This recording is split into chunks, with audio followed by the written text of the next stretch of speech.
So a pleasant good afternoon to each and every one of you guys. We are here at St. Andrews Southeast. Yes, this is one of our very first NNP Connect, and we want to say good evening to all the persons that are out there in the diaspora, persons watching us online. We want to say a pleasant good afternoon to each and every one of you guys. If you are not yet at the SAS, then you need to come down here. We are starting the connection with NNP and the rest of Grenada, Carriacou, PD Martinique, knowing that we are going to be vibing each and every event like we are going to start here this evening. I am joined at this time by none other than Honorable Kate Skeeter-Lewis, our parliamentary representative for St. Andrews Northeast. Pleasant good evening to you, ma'am. Good evening to you, Royalty, and it's definitely a pleasure to be here tonight.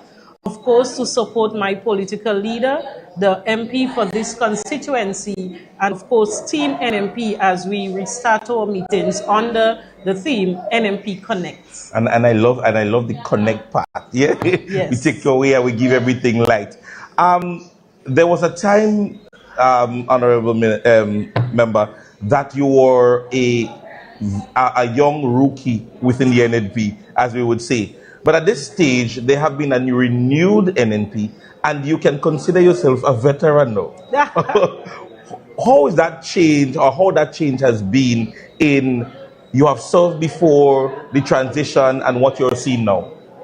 It's definitely a humbling feeling to be given the opportunity by the people of St. Andrew Northeast to serve them at that level. And throughout the years, we have created a partnership that has been developed into strong friendships and relationships.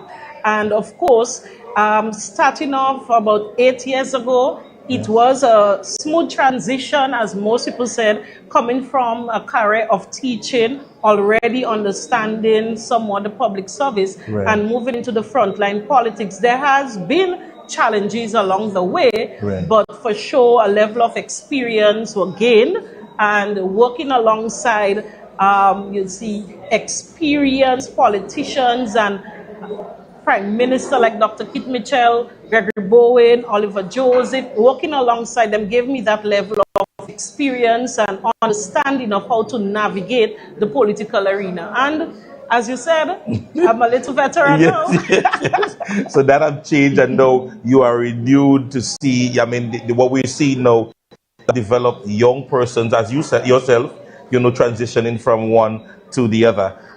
Having been from the constituency, you have seen your reign, and you have seen previous reigns. You have also seen reign political administration. NNP, NDC. What is the difference when it comes to St. Andrews Northeast and when NNP is in power as opposed to when NDC is in power?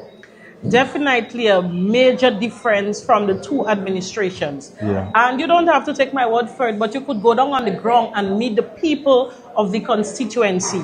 Because in my engagement with them, I also asked them, how are you feeling today as compared to four years ago? Right. And they would tell you things are much tougher.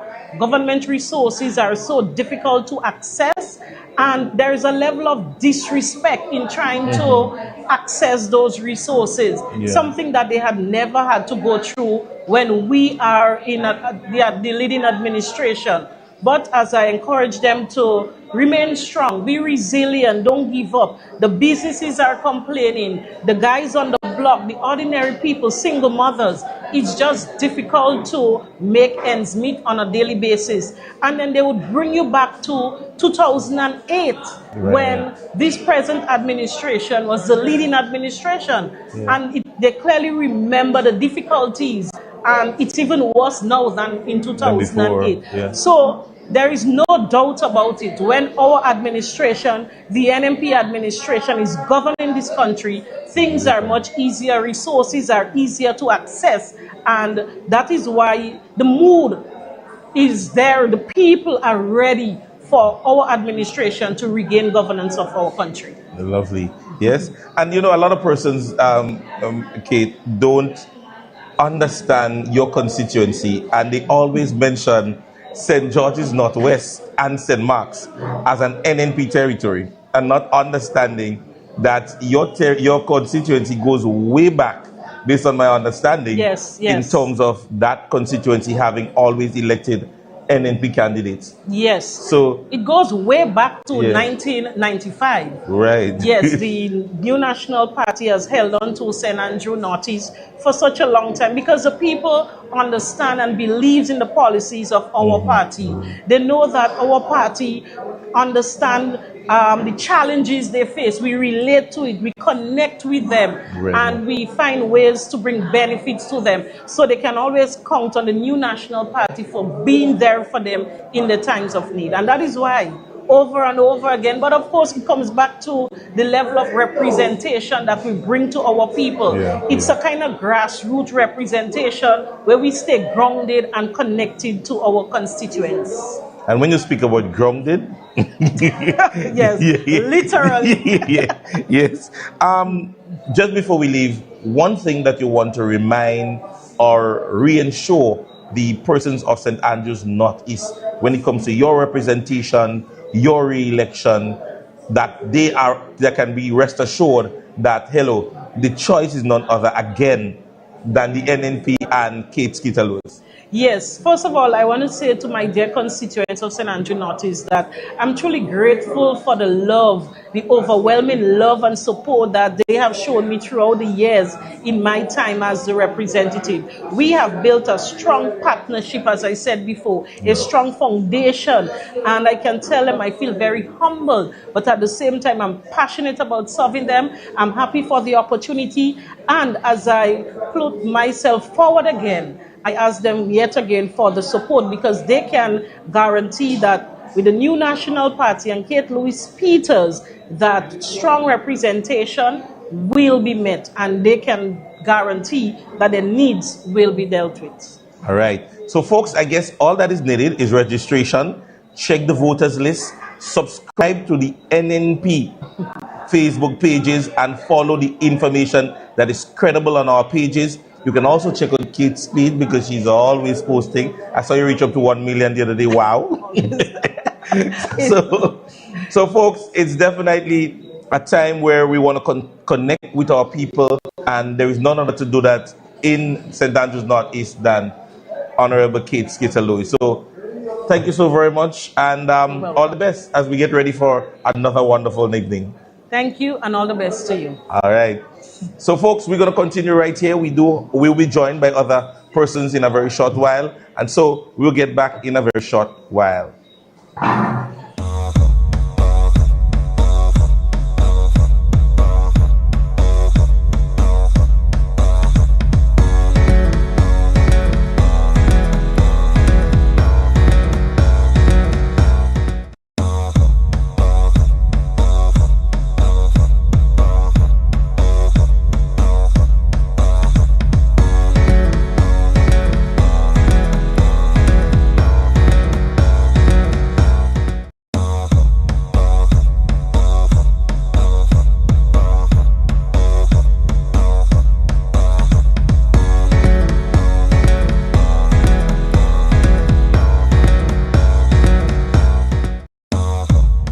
All right, folks, so we're back and we continue here. I want to invite each and every one of you guys who are not here yet to be down at the St. Andrews Anglican Secondary School, where our very first meeting for 2026 NNP Connect commences. And guess what? I'm joined by one of Grenada's famous. Yeah, I'm joined by Brighter Star. What's up, brother? Well, everything good for now, you know. Yeah. Can't complain, you know. All right. Yeah, man. I know you're an individual who is into youthfulness and you love youthful vibes, and you watch what happens in our country. And so what would you say is the difference in terms of leadership between the New National Party and the National Democratic Congress? What would you say is the difference in terms of both leaders? Well, basically, everybody are the people. Right. You understand me? So for me as a youth, as long as I know myself, you know, Miss Emmeline Pierre has been there for me, and she's a perfect example for me to follow, and the youths in my circle.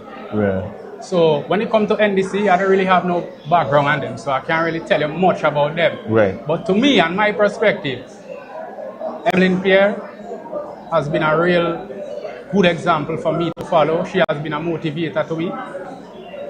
You know, even when there is nobody there for me, she been there for me. So I come here to represent Miss Emmeline Pierre today, you know? Right. Full 100. Right. And I mean, you're speaking from a woman's perspective. Most persons would say, you know what? I'm a young man. I would look up to a man as my role model. But to hear you as a young man speaking about a female and looking at her to emulate, what brings that difference? Because as I said, not very young men would look to a young lady or a lady Sure. as their idol. So what makes that different? What strikes that difference? Well, when you look at Miss Emmeline Pierre, she always smile. She always smiling, you know? So sometimes I just wonder if Miss Emmeline Pierre does have bad days, you know, because she always smiling. So, you know, I just question myself enough time and say, well, I really admire a person who go through a lot in life. Even people tarnish her. People try to fight her down. You know, and had the worst thing to say about her. She always keep a smile. Plus now, she's a God-fearing person. She respect the divine law of life. She respect the Most High. And try her best to set a perfect example for the youths and for her family.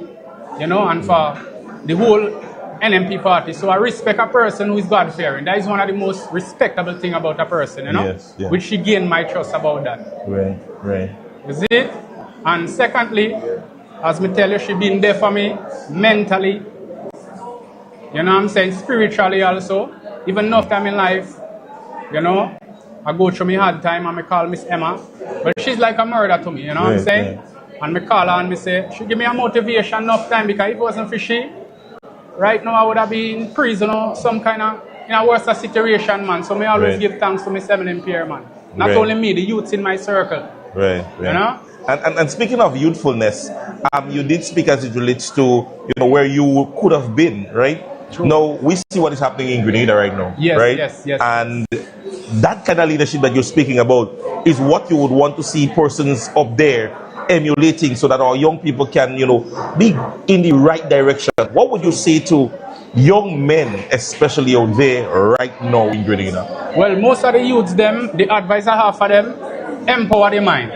Be around the right set of people to elevate you and teach you to empower yourself.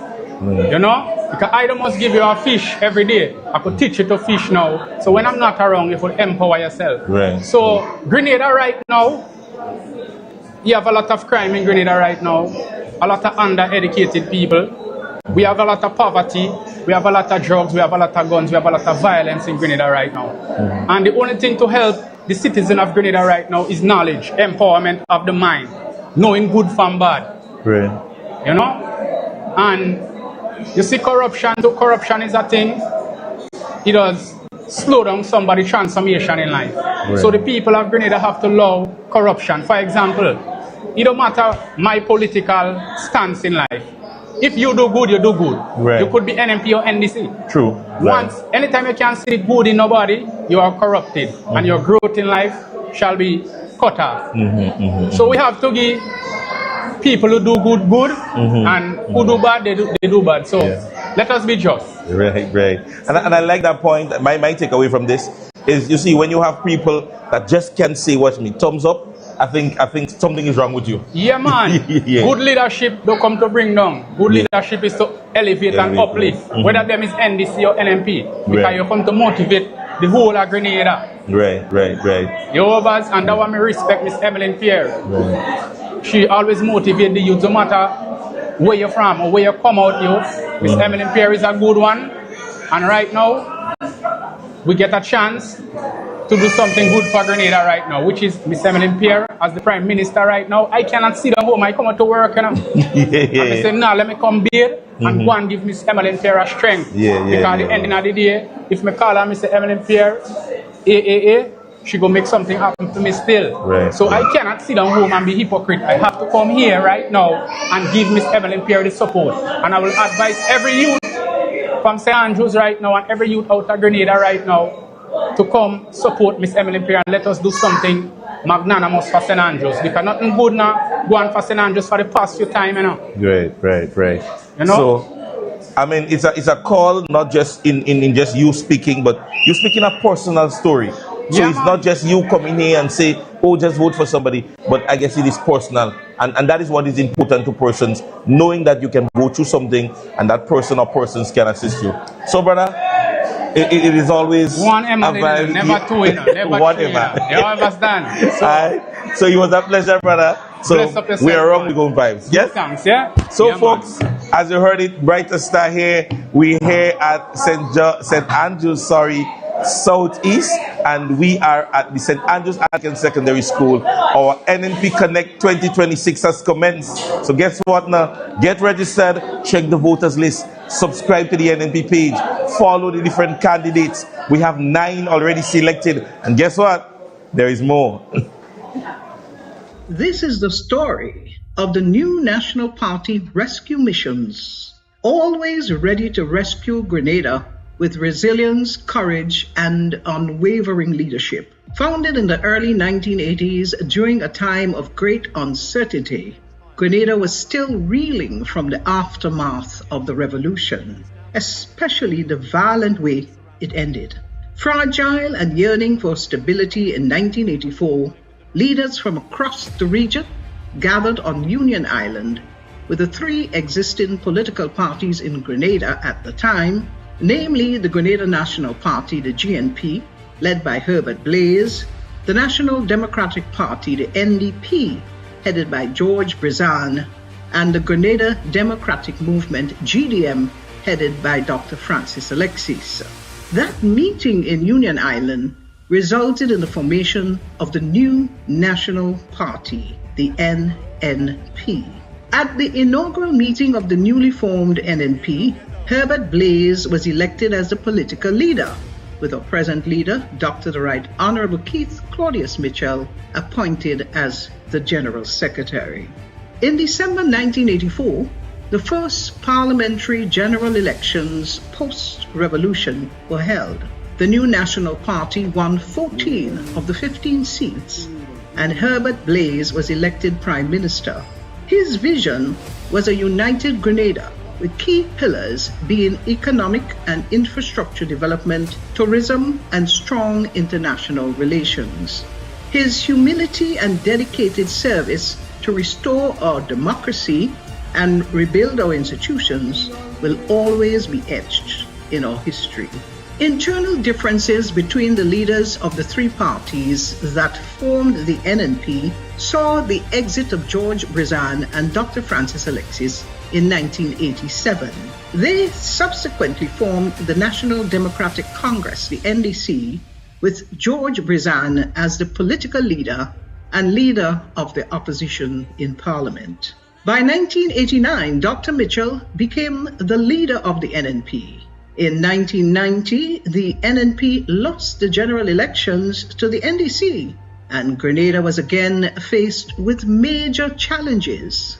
Grenada's weak growth performance during the period 1990 to 1994 was attributed to a continuous contraction in agricultural output, which declined each year.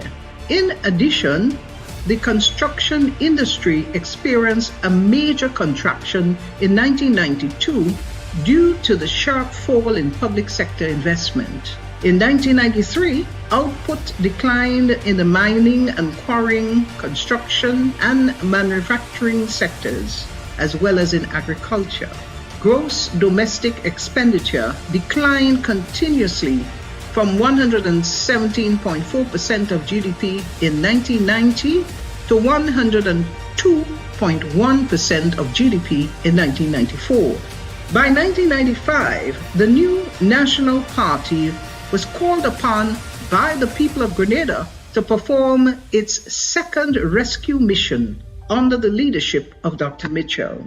The work of the NNP team and the clarion call for inclusivity during that period of service led to the party's first historic clean sweep, the victory in 1999. With the exceptional leadership of Dr. Mitchell, the NNP team went on to shape some of the most defining moments in our nation's history post the period of the revolution, leading the country through its darkest hours of 2 major hurricanes, Ivan and Emily, a world financial crisis, and a pandemic. Grenada suffered damages in excess of 200% of its gross domestic product, GDP, as a result of the hurricanes. Team NNP was charged with the responsibility to manage the rebuilding process in collaboration with the social partners, including the opposition. Worthy of mention are a few of the key Build Back initiatives: distribution of free material support, the reconstruction of 200 homes for vulnerable families, the negotiation of 6 housing schemes, most of which we have today: Soubise, Montrush, St. David's, Diamond, and Beausejour, rebuilding of 2 national stadiums, negotiation with the U.S. aid to build 1,200 houses, negotiations with the U.S. aid to finance the cost of homes for 150 families, cap on gas price, reduction in property taxes, provision of planting materials, fertilizers, labor support, equipment, and grant support to farmers to compensate for their lost income. Fisher folks were given grant support to repair their boats, replace engines, other equipment, and to compensate for interim loss of livelihood. The new National Party was asked by the people of Grenada to sit out the period 2008 to 2013 in the governance of the country. But by 2011-2012, the cries of yet another rescue mission were heard. In 2013, in true NNP fashion, we armed ourselves for the battle, and in 2013, we took on the fight and were victorious.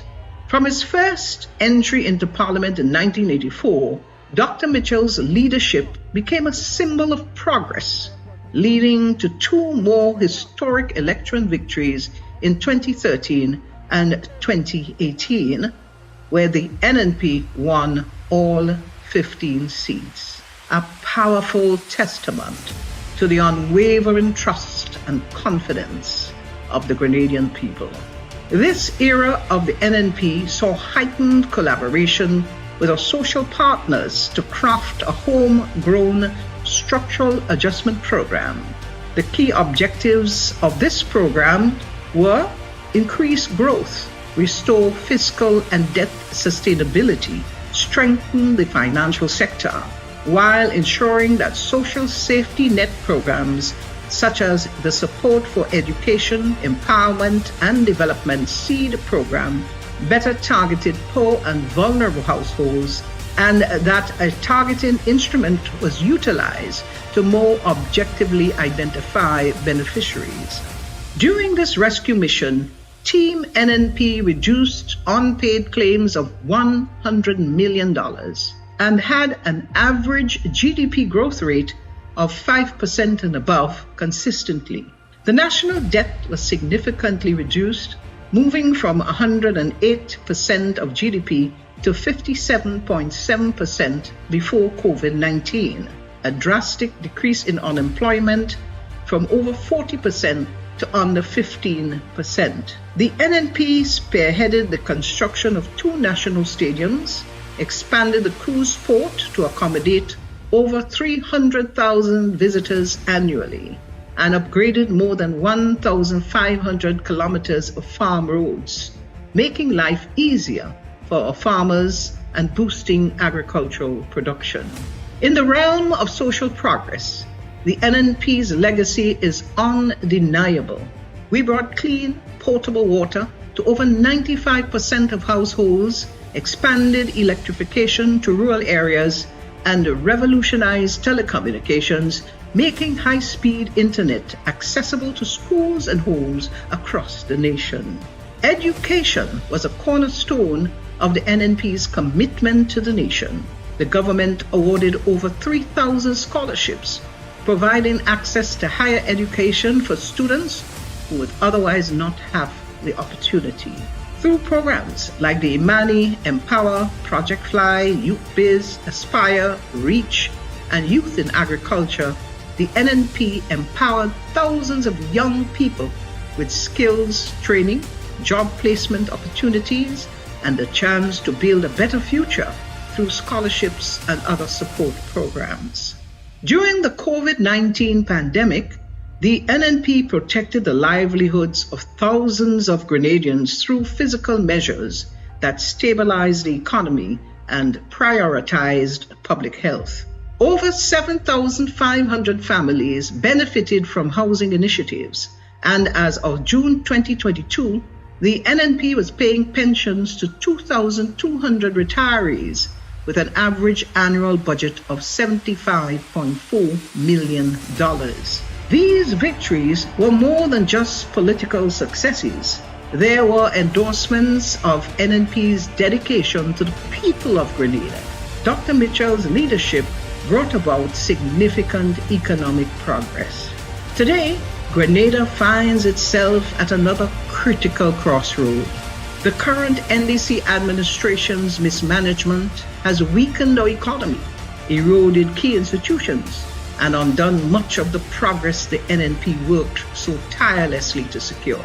Under the NDC, serious crime and inflation are skyrocketing, the quality of healthcare deteriorating, and the people are once again bearing the brunt of poor governance. As history has shown, when Grenada calls, the NNP is always ready to respond. We stand ready to rescue, rebuild, and restore. This isn't just a mission, it's a promise. From providing water to every home, paving roads that connect communities, and supporting families with housing, to educating our youth and boosting our economy, the NNP has always been the driving force behind Grenada's greatest achievements. The NNP has always been there to rescue Grenada. We are ready to lead again. We will bring Grenada back to stability, prosperity, and unity, lifting our nation to the heights and respect it deserves. Together, we will rescue Grenada because we have done it before and we will do it again.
Thank you very much, Mr. Operator. A very pleasant good evening to everyone. And let me acknowledge before us the executive of the new National Party, especially those who will be speaking tonight in this, our meeting dubbed Connect. I also would like to take the opportunity to thank all the other people who are here, members of the party, those who have just come to listen, and of course, those who are taking us on live. We are live from right here in SAS.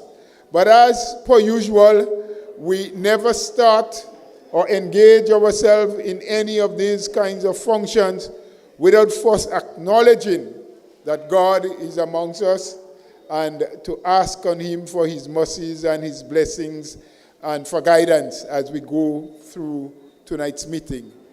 And to assist us in doing that, we have a very good friend and well-known pastor here with us, Pastor Niles. I will now call on you to please come to the podium and recognize the presence of God among us. Thank you very much. Thank you very much, Brother Bola. And good evening, good night to everyone. We are grateful to God for his continued goodness and mercies toward us as a nation. Let's stand for prayer. Welcome and acknowledge the presence of our Heavenly Father. Father, we are grateful, thankful, for you have brought us through many storms, many difficulties, many tough, rough situations. But through it all, you've been faithful. We thank you for the nation, Grenada, Kupit, Matnik. We thank you for every citizen of this land. We thank you for sound and solid leadership over the years and going forward. We ask, as we connect, we ask your continued blessings and mercies upon us, that you will indeed guide and direct in every way, and what you determine and decide will always be accomplished. Even as we look ahead, we ask God for your particular blessings upon us as a people, and that as parties and this particular party do their work, you in turn will reward and grant the blessings and benefits that is well deserved. We commit everything this evening in your hands. We do so in the name of the Father, and of the Son, and of the Holy Spirit. And everybody say, amen. And praise the Lord. Amen. God bless everybody. Our sincere thanks goes out to our Pastor Niles. I'd like you to remain standing as we continue with the other protocol, and I call on now Miss Lindona Roberts, one of the workers of the constituency, to come lead the national anthem. We can sing along with, oh, she's right here. Lindona, the national anthem, and then the party song. Good night, everyone. Let's stand attention as we sing the national anthem.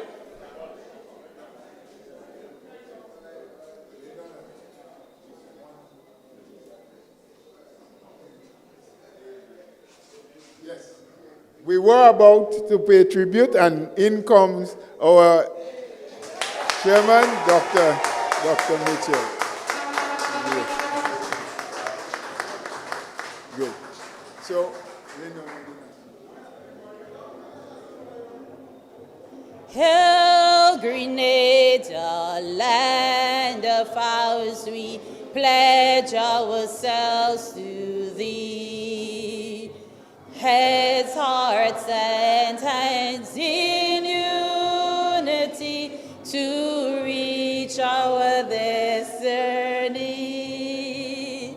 Ever conscious of God, being proud of our heritage, may we with faith and courage aspire, build, advance as one people, one family. God bless our nation.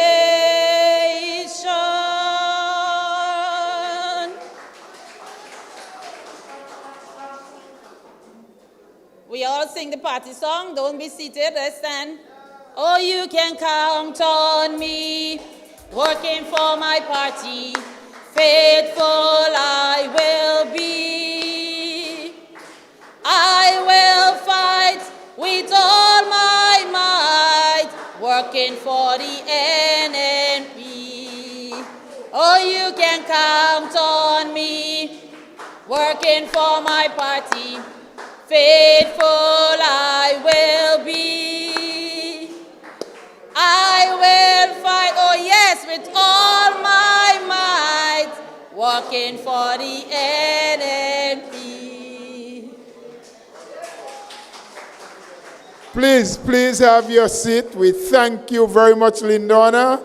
And once again, I acknowledge the presence of our past political leader, past Prime Minister, and of course, present Chairman of the new National Party, Dr.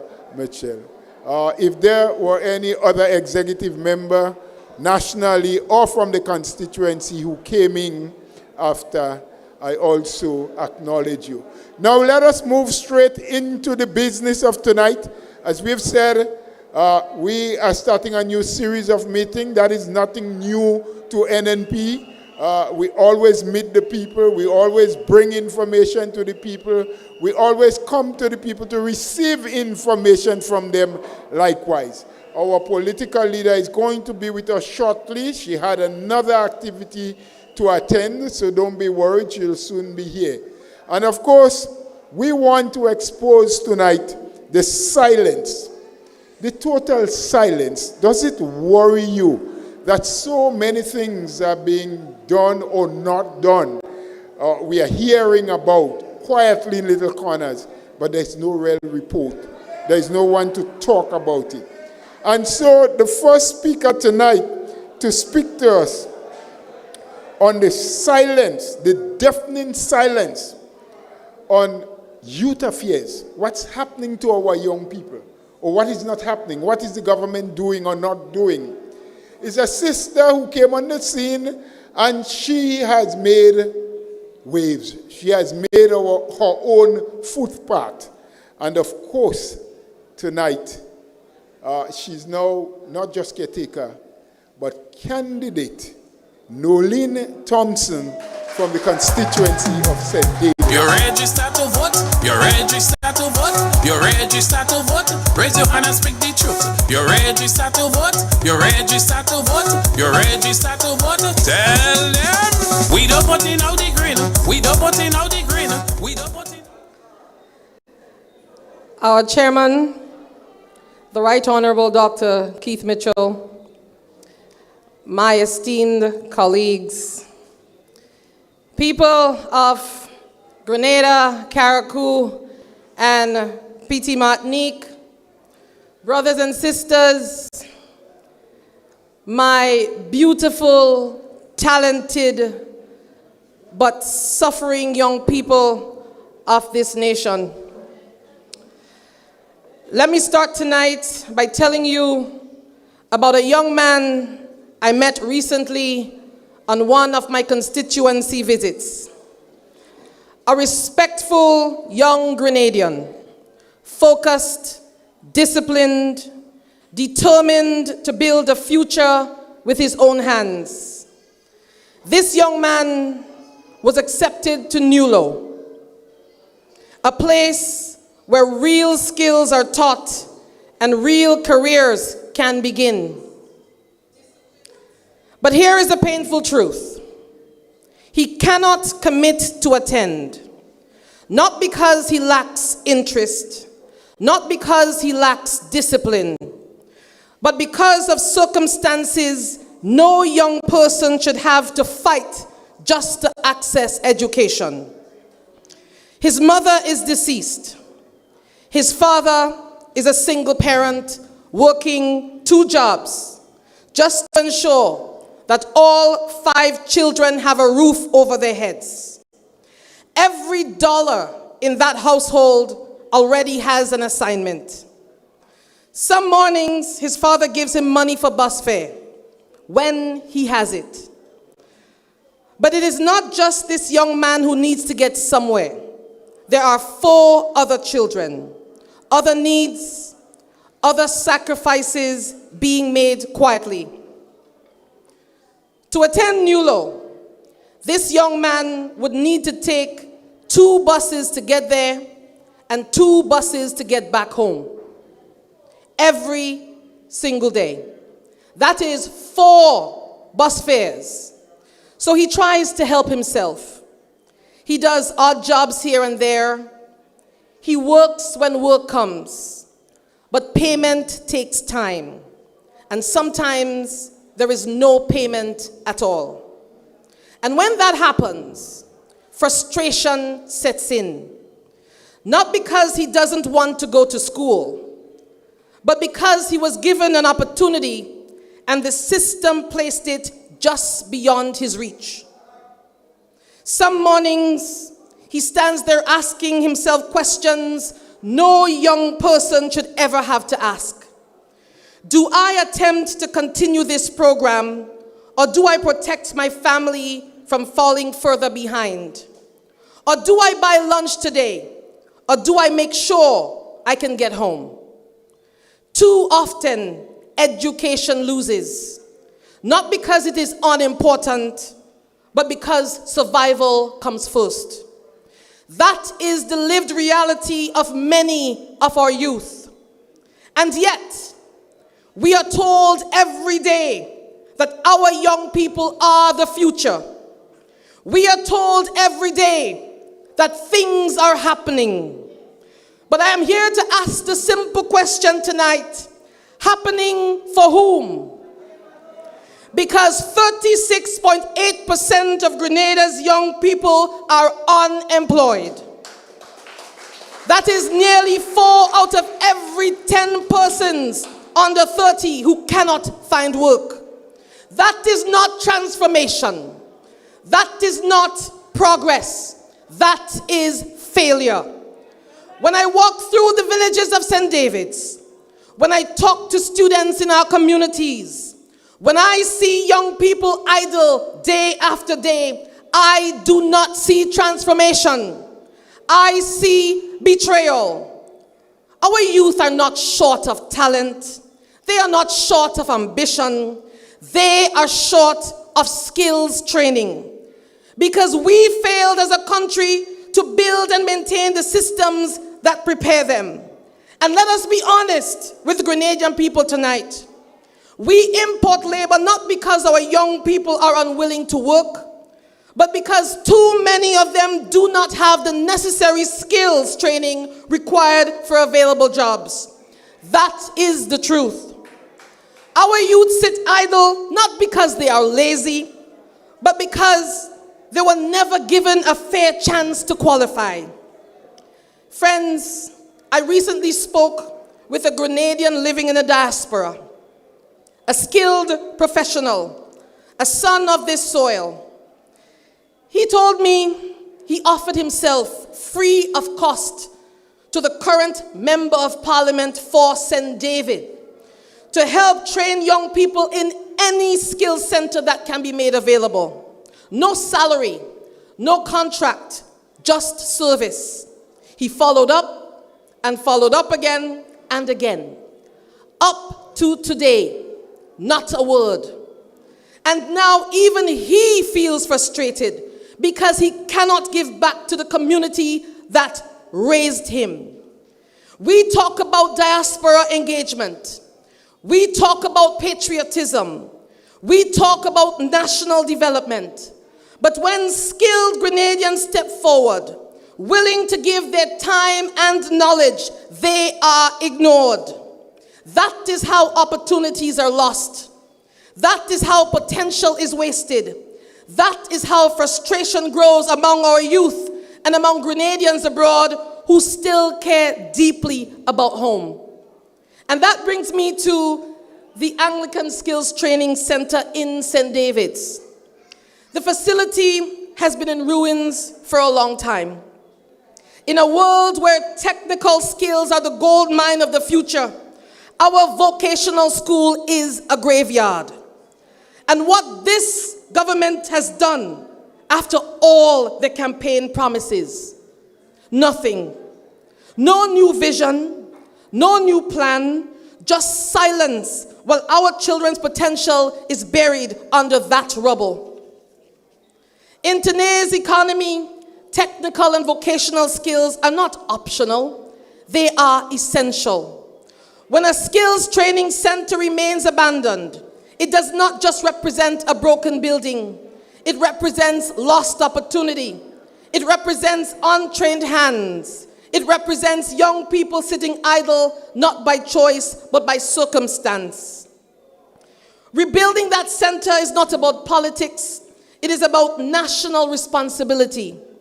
Friends, we are told education is free.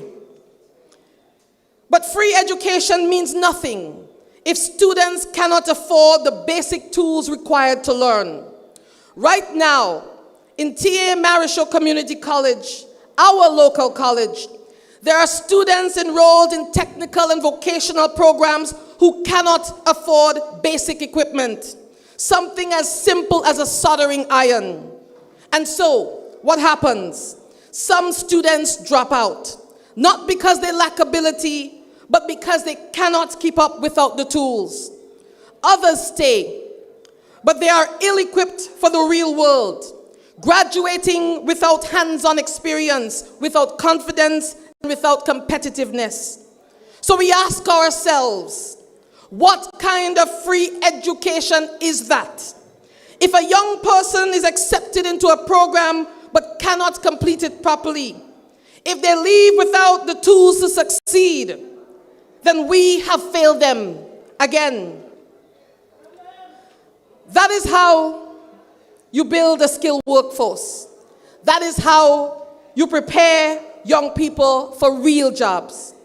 And then, when they graduate and cannot find work, they are told, start your own business. But where is the support?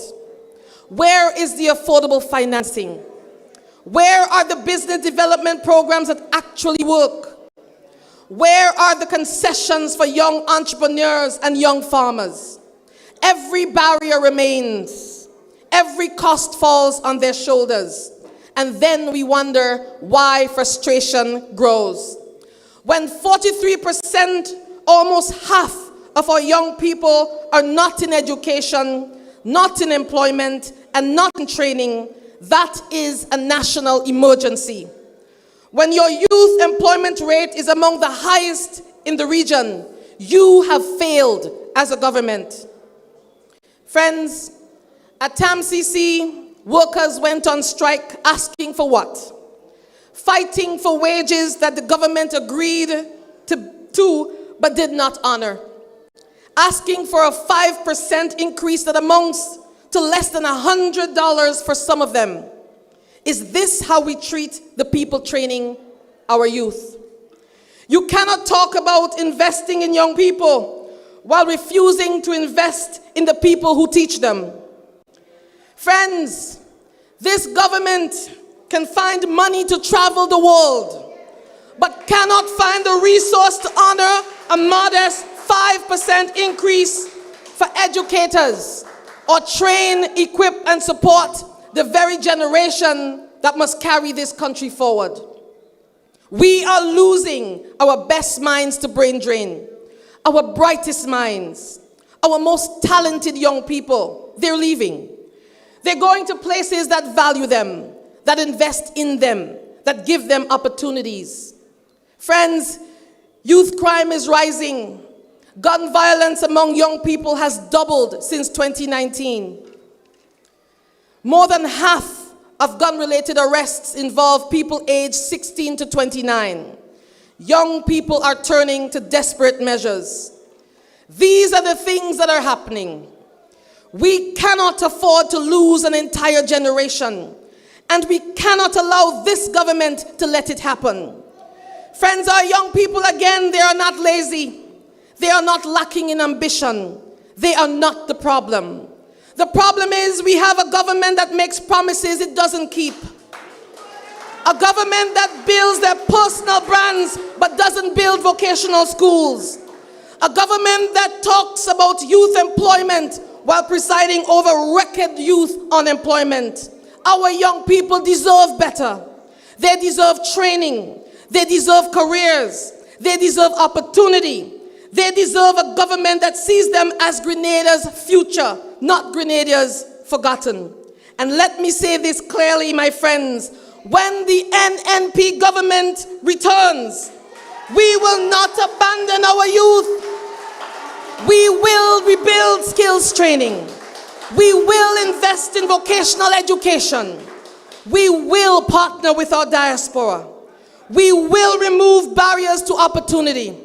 We will treat our young people like the valuable assets they are. Because our young people are not props. They are not problems. They are Grenada's greatest resource. They have waited long enough. They have been patient long enough. They have been betrayed long enough. It is time to give them what they deserve: opportunity, training, careers, and a future right here in Grenada, Carriacou, and Petit Martinique. Thank you, and may God bless Grenada, Carriacou, and Petit Martinique, and our youth.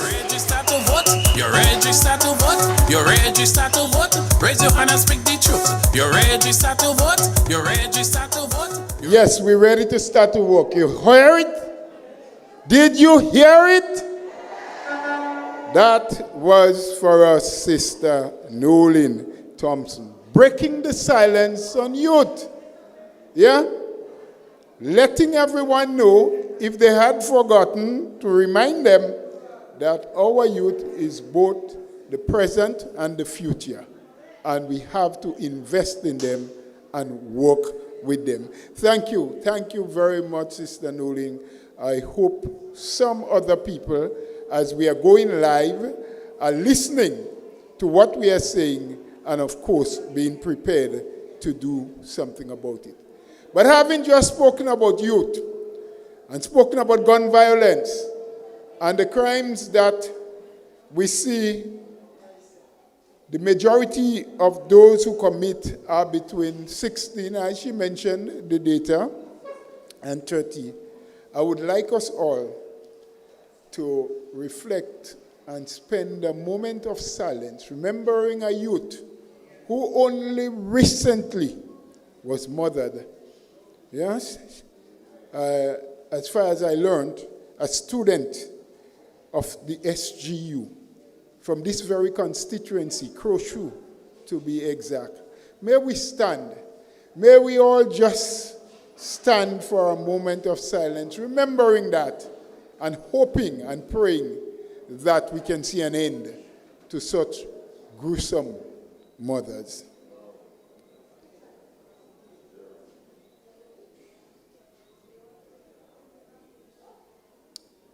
May her soul and the soul of all those that have been departed rest in peace. Thank you very much. And we want to continue to break the silence tonight. Remember, we have termed this series of meetings Connect.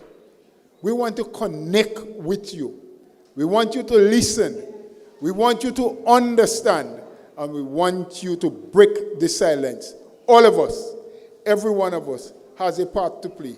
We do have a responsibility to see the positive changes that we want happen in Grenada and to do something about it. So our next speaker will come now to break the silence on the cost of living. Something that is hurting every pocket, but something that some people only shoo-shoo in corner about. They don't want to talk loud because they are part of making it. In fact, only towards the end of last year, one famous minister said, there's no poverty in Grenada. All Grenadians are happy. They are living well.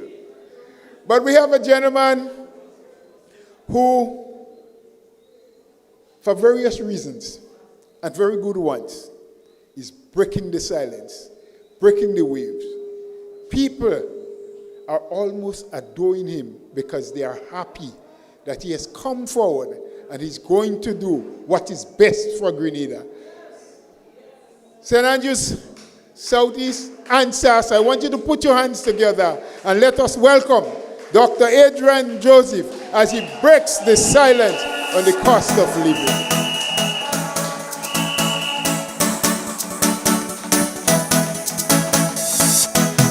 The house is a symbol for the NNP party. We're going green all the way.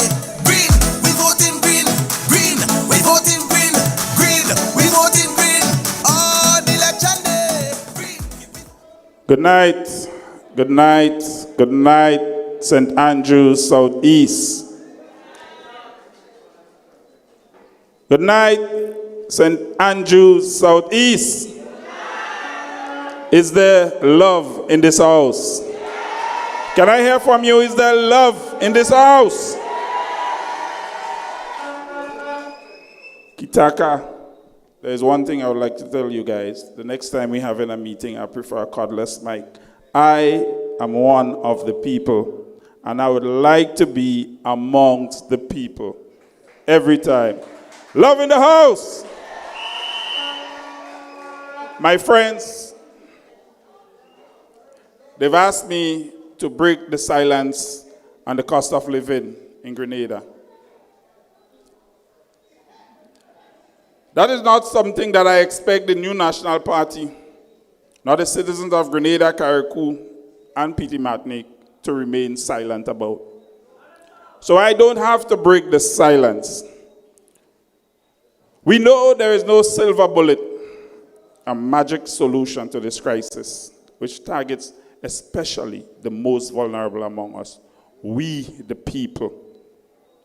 The few at the top are having, excuse me, Dr. Mitchell, a damn good time, while we here at the bottom are suffering.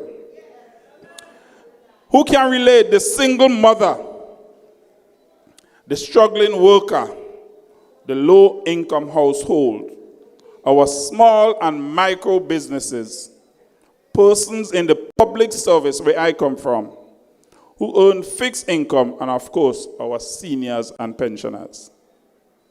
St. Andrews Southeast, we're really feeling it, you know. Groceries up, light bill up, everything going up. They and all are going up because they're flying everywhere. But do you know why they want us to keep silent? Do you know what is not going up, my friends? Your salaries. To meet this atrocious cost of living that is crippling, especially the most vulnerable among us. My friends in St. Andrews Southeast, this thing is very serious, you know. And together, we must shout at every opportunity. We must not pretend it is not happening. We must not do like the others and bawl with our mouths closed. We must speak up. This is the truth, sisters and brothers. Single mothers are stretching every dollar. Farmers, fisher folks, who by the way have lost a significant portion of their income. Small shop owners are barely catching a break. Public officers are feeling squeezed. Seniors and pensioners are wondering how can they manage in these times. Folks, we cannot continue in that way, and that is the truth. We're in this hole because of the recklessness of this administration. Their don't caring attitude, their deficiency in governance, and the lack of leadership in addressing the concerns that affect us every day.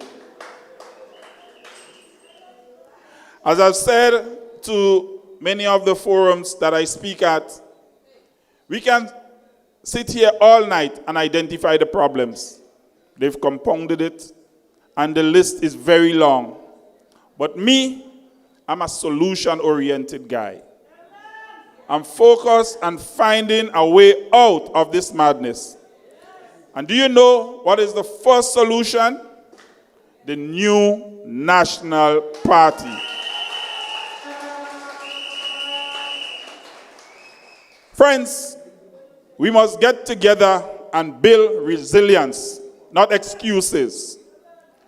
We must strengthen national adaptation plans.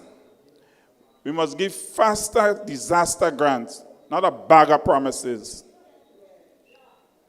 Disaster risk financing so recovery can be quicker and smoother, just like the way the NNP did, how we prepared for it. We must focus on agriculture by growing what we eat and eating what we grow. We must invest in food processing and add value to our products. We must reduce the imports and keep money circulating on the ground. What about energy? I had a forum, I think it was last week, Wednesday. And some of the more learned folks was explaining to me the way these people are raping our sole energy infrastructure, the Grenada. Grenada should be allowed to pass on some savings to the ordinary folks. Instead, it's just bad management and higher energy costs for each and every one of us. How many of us here can relate that we are paying much higher electricity bills when the month come? It's crazy. It is insane. We need to reform electricity charges to protect low usage households, my friends. Give me a 5. Folks,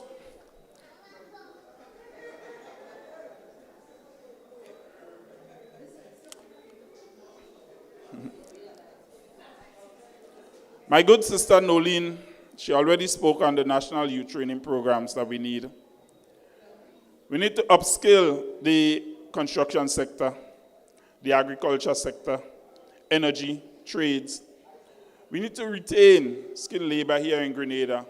While our nurses leave, we are bringing in nurses from Ghana and probably paying them much higher wages. My friend, that is insane. We need to revive proven initiatives that has worked before. We have showed them the game plan, but I don't understand why they are not using it. My friends in St. Andrews Southeast, we are not short on ideas, are we? No. We're not short on talent, are we? No. We're not short on resources, are we? No.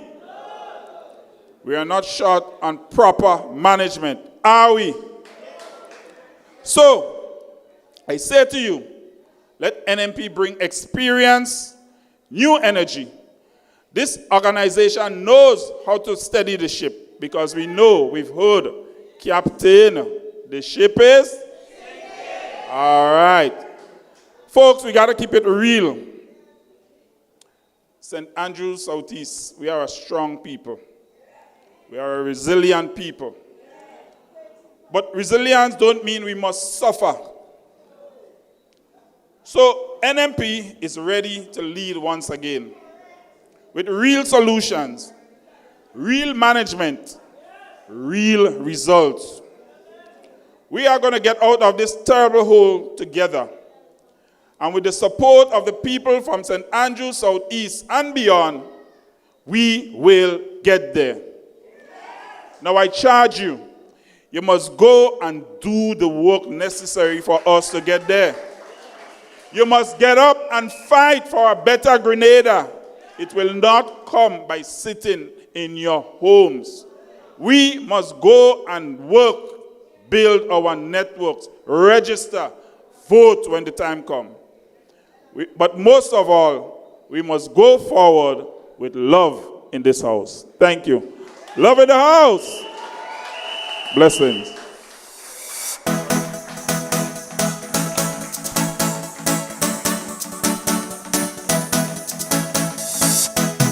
The house is a symbol for the NNP party. Thank you very much. Green all the way. That was for you, Dr. Adrian Joseph. And you know something? The man is the candidate. You know for which constituency? Yeah, and the boss smiling, you know. He say, I hand it over to a young and strong fella, a stallion. He start bringing out some ideas. Let's work together. You know, as you said, let's go out and do the work. That reminds me, you know, I can't sing so well. But many years ago, there's a guy from St. Andrews Northeast, actually Simon to be exact, where they're still building the cultural center, or because I mean it's a long time we started. Sister Kate, did you know Calypsonian Kelly? Yes, he's the brother of Molly, the Roscon lady. Yeah. So when NNP just came into office, Kelly used to be a very good Calypsonian. I can't tell you what he is now, anything. And he sang something. It's work we want, work the people want. And he called his sister name in the song, you know. Yeah, man. Molly says she wants some money to buy some French cut panty. What? But I tell you. So we must go out and do the work. Not for the same reason Kelly say, but for the reason that we need to transform Grenada into what it has the potential to be. Yes, we know what Grenada could be because we were there before. We know what we are capable of. Yes, and let's stop worrying with those fellas. So we're going into a new area or another area where there's heavy silence, and we need to do that. There's a gentleman among us, has been a former minister for many years. In fact, he was at one time the former opposition leader in this country. And he has had an opportunity to help transform both the agriculture and fishing sector of this country. And the silence now is deafening. Our fishermen can barely make a living now. They have to pack up their tools of trade. The other day I went to St. George's and I was trying to count the number of fishing boats, the trawler type, the big ones that go out to catch the tuna, and I lost count. And I said, look at that. Total silence. Now, I did not announce him before. I wanted it to be an element of surprise. And I want you now to put your hands together for Mr. Michael Baptiste as he comes to break the silence. The NDC administration failed in the first term, and they're begging for another one. Sing for them. Sing for them. They go in the wrong way. Mash up NDC. They go in the wrong way. Cannot run this country. They go in the wrong way. The leader don't listen. They go in the wrong way. So they divide it into. They lie for the people. So many things they promise they go do. Okay. They say $700 not enough money. A pleasant evening to everyone. Chairman of the New National Party, Dr. the Right Honorable Kit Mitchell, the political leader of the New National Party, Sister NNP, the parliamentary arm of the New National Party, brothers and sisters, a pleasant evening to every one of you. First, let me thank Sister Emlyn Pierre for her invitation, extending an invitation to me to be here this evening. And when she extended that invitation, I gladly accepted it.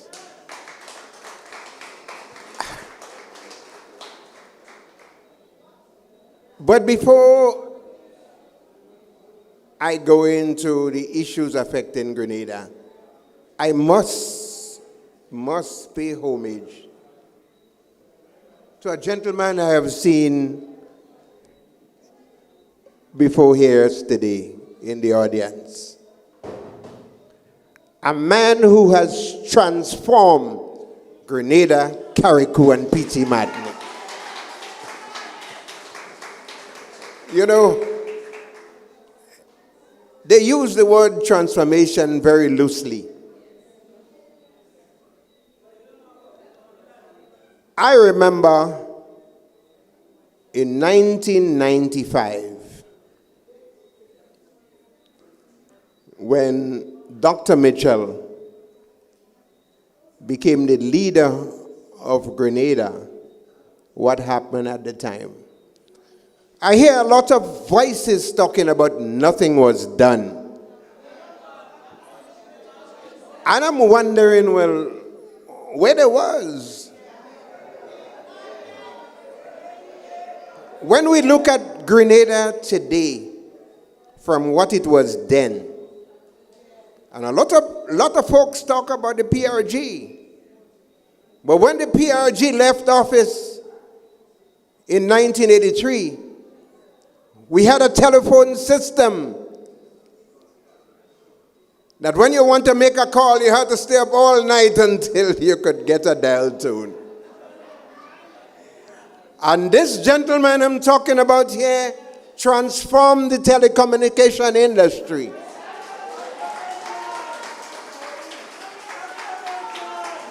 Let's not take things for granted. We must give to Caesar what belongs to Caesar.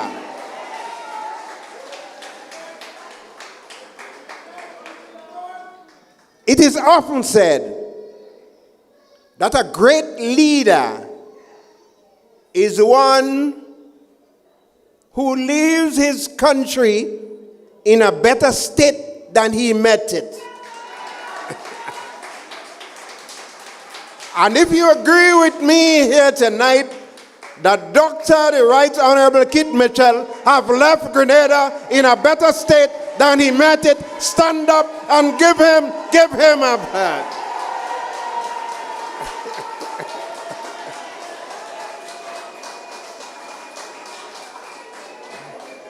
You know, stadium, ministerial complex,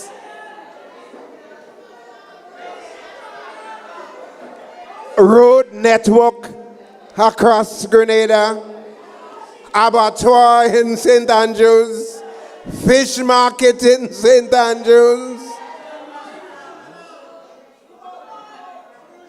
bus terminal,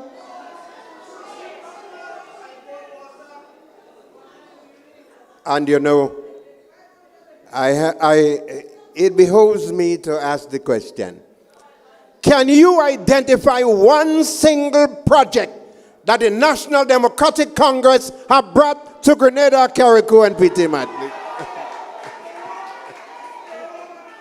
You don't have to agree with him all the time, like I did sometimes. We had our share of disagreements. But when talking about somebody who have moved Grenada forward, we're talking about Dr. the Right Honorable Kit Mitchell. Are you there, Doc? Are going good? I remember in 1998, when we were forced to call elections prematurely, because at the time Dr. Fletcher had resigned and they lost the majority in the parliament. And everyone said, oh, well, that's the end of that. And brothers and sisters, the people of Grenada was so satisfied with what was happening in 3 short years, they gave him the first 15 seats.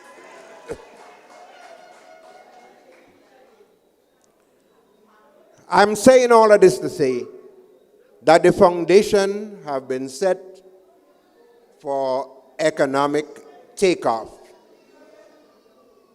across Grenada. When I look at the current situation in Grenada, it pains my heart. And I have to ask every one of you tonight, when you get down on your knees, say a prayer for Grenada. And let us tell President Donald Trump, Deacon Mitchell is not Grenada. If you have a problem with Deacon, come and take him like you take Mudara.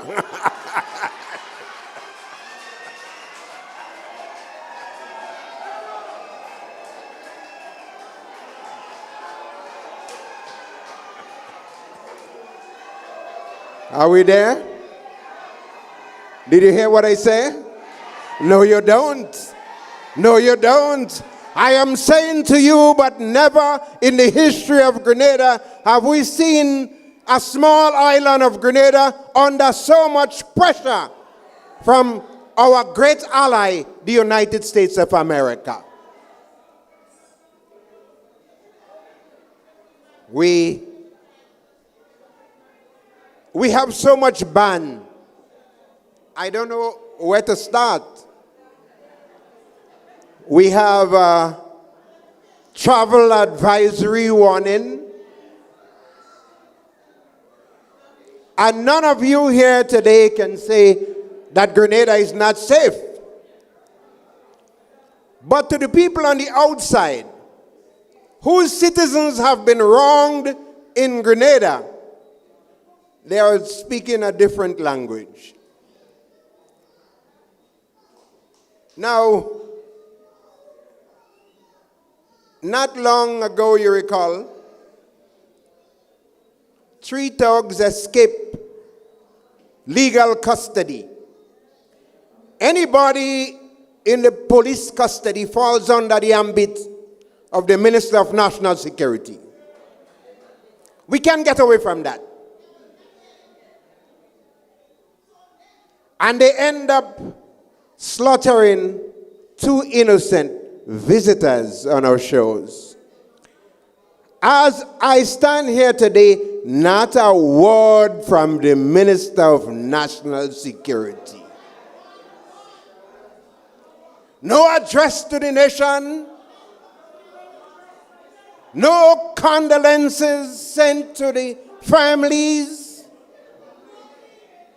As a matter of fact, the goodly gentleman was in Africa having a good time.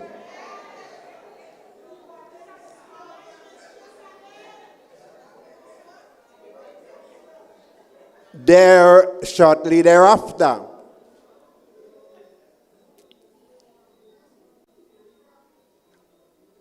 a foreign diplomat was assaulted twice. No word again from the Minister of National Security, Deacon Mitchell. Silence deafening.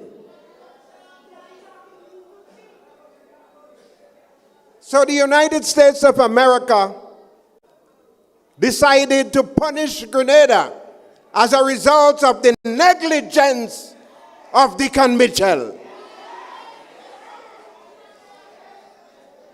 When that diplomat was assaulted once, we have an attorney general that running all over in front of the media trying to prosecute Sheldon Scott.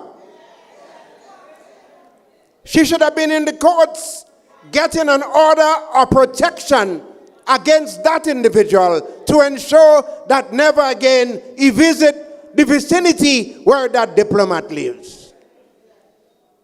All again falls on the shoulder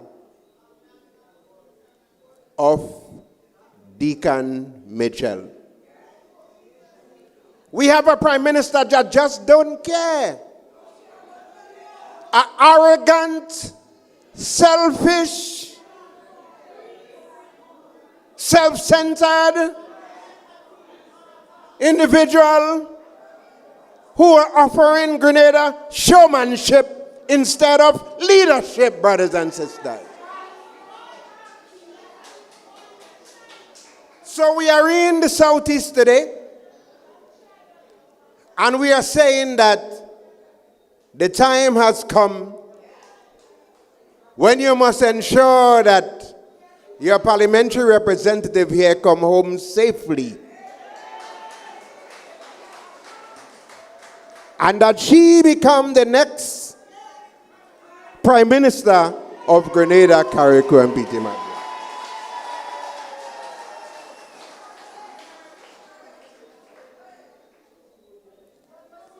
So much ban. We have problems in the Postal Corporation. All we hear from the big chubby fat guy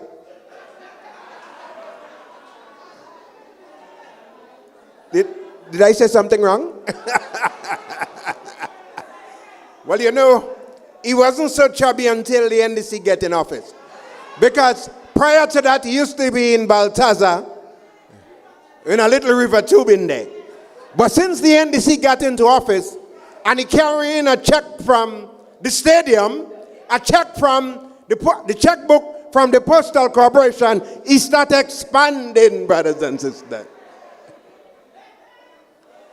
You know, the Postal Corporation means a lot to we, the people of St. Andrews, rural Grenada. The people of Soubise used to ship their sea moss. That's gone. The people of Munich used to ship their farine. The people of St. David's used to ship their tamper and brown to the post office. Not a word today as to what's going on. And hence the reason why I'm standing here today, I am saying to you, the people of Grenada, Carriacou, and Petit Martinique, we need to change the government.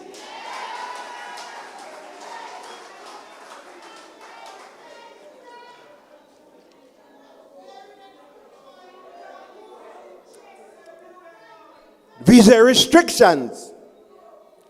And you know, they all like to blame it on President Trump. Well, President Trump is President Trump. He won't be here with us forever. But a good leader must know how to bob and weave and not to aggravate President Trump. President Trump issued an advisory, not an advisory, President Trump issued an order on the president of Venezuela. Whether we like it or we don't like it, that is America and Venezuela business. And here comes the Prime Minister of Grenada, Carriacou, and Petit Martinique. He offering himself as interlocutor. The man became Prime Minister by accident. And all of a sudden, he wants to showcase himself as this big international guru that could solve international problems. You ever see anything like that? Brothers and sisters,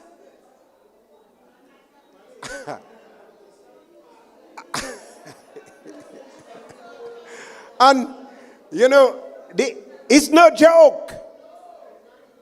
Mr. Chairman, I didn't ask you thing. What we find?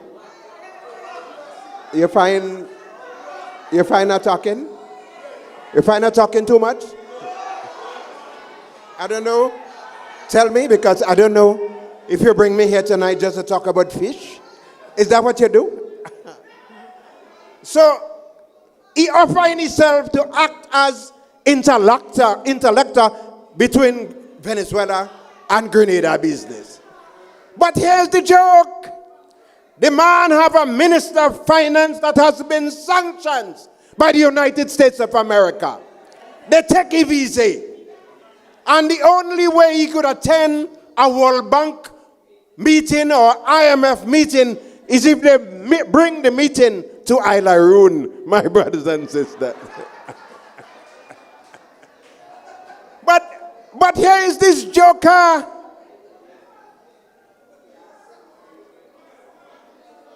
What's wrong with us?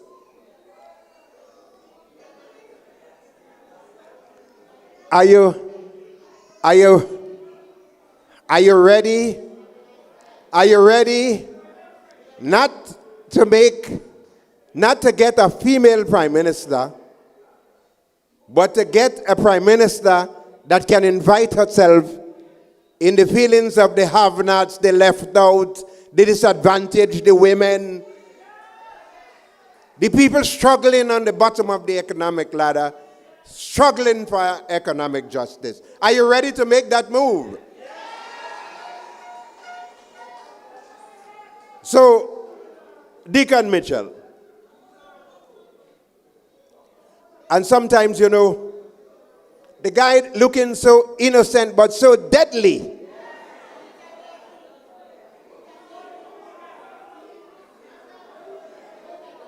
Burial pass. Destroy part of we agriculture infrastructure. And one would thought that the guy would encourage people to plant back the banana, plant back cocoa, plant back nutmeg, plant back the food. The guy before the camera telling us to plant black pepper.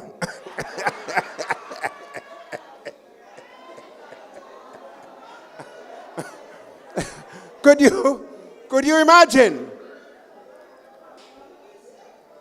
Yeah? I don't know if he's sick, I didn't listen to him, but I started listening to him recently because he's singing like a comedian too. The last time I listened, he say, a lot of people passed away and died.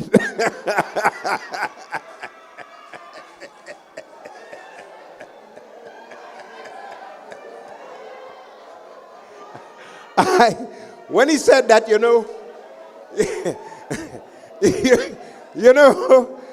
I have a young daughter who passed away. So I jump up and say, let me go and see if she really died.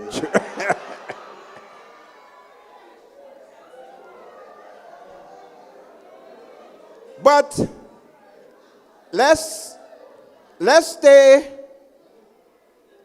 with Deacon Mitchell.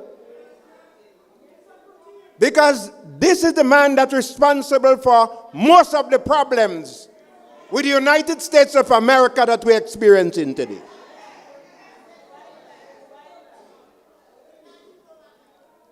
Are you there? Are you within the sound of my voice? Right. Now, America made a request to install a radar. We can't tell him whether to say yes or no. It is right to make a decision. But you're not telling the Americans yes or no. But you're going all around saying you don't want no radar because they go use radar to attack other people. Brothers and sisters, that was one of the stupidest things that I'm hearing from a leader. Keep your mouth shut. Today we are paying the price. Look what's happening to our fishing industry.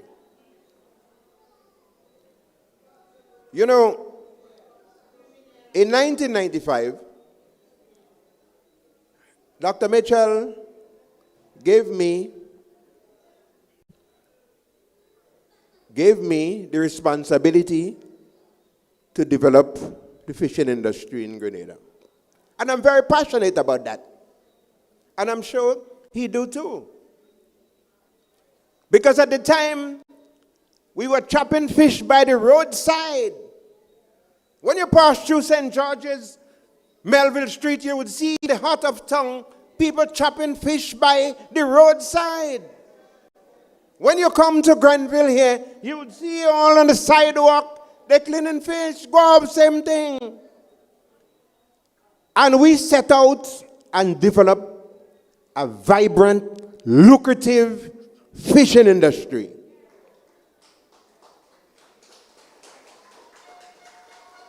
Fish market in Melville Street. the New National Party. Fish market in Grand Mall, the New National Party. Fish market in St. John's, the New National Party. Fish market in Grenville, the New National Party. And by the way, I was the minister responsible for all of that. Grenville here. We saw fishermen carrying bottles of gas across the road. They're going by the gas station and purchasing gas. And we say, no, that don't make much sense. We built a gas station for the fishermen in St. Andrews so that they could have their own gas station. They purchase gas from themselves. And today, you know what happened? They have profit sharing, real money running at the end of every year. Thanks again to the New National Party. And we did not stop there. 5 more minutes. I've been signaled by you say, the Honorable Leader of the New National Party, the next time you're having a meeting, invite me, and just me and you, we could talk all night. So, we face a fishing ban now. It is not by accident we face the fishing ban. Because this National Democratic Congress does not understand the relationship between fishing and the rural economy. They don't understand the contribution of fishing to our national economy. In 2023, NOAA sent several correspondence to the government of Grenada, and they ignored it.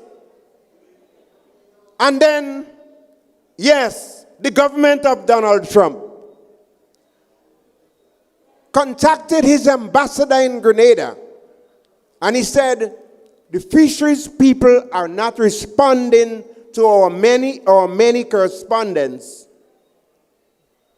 Carry a message to them.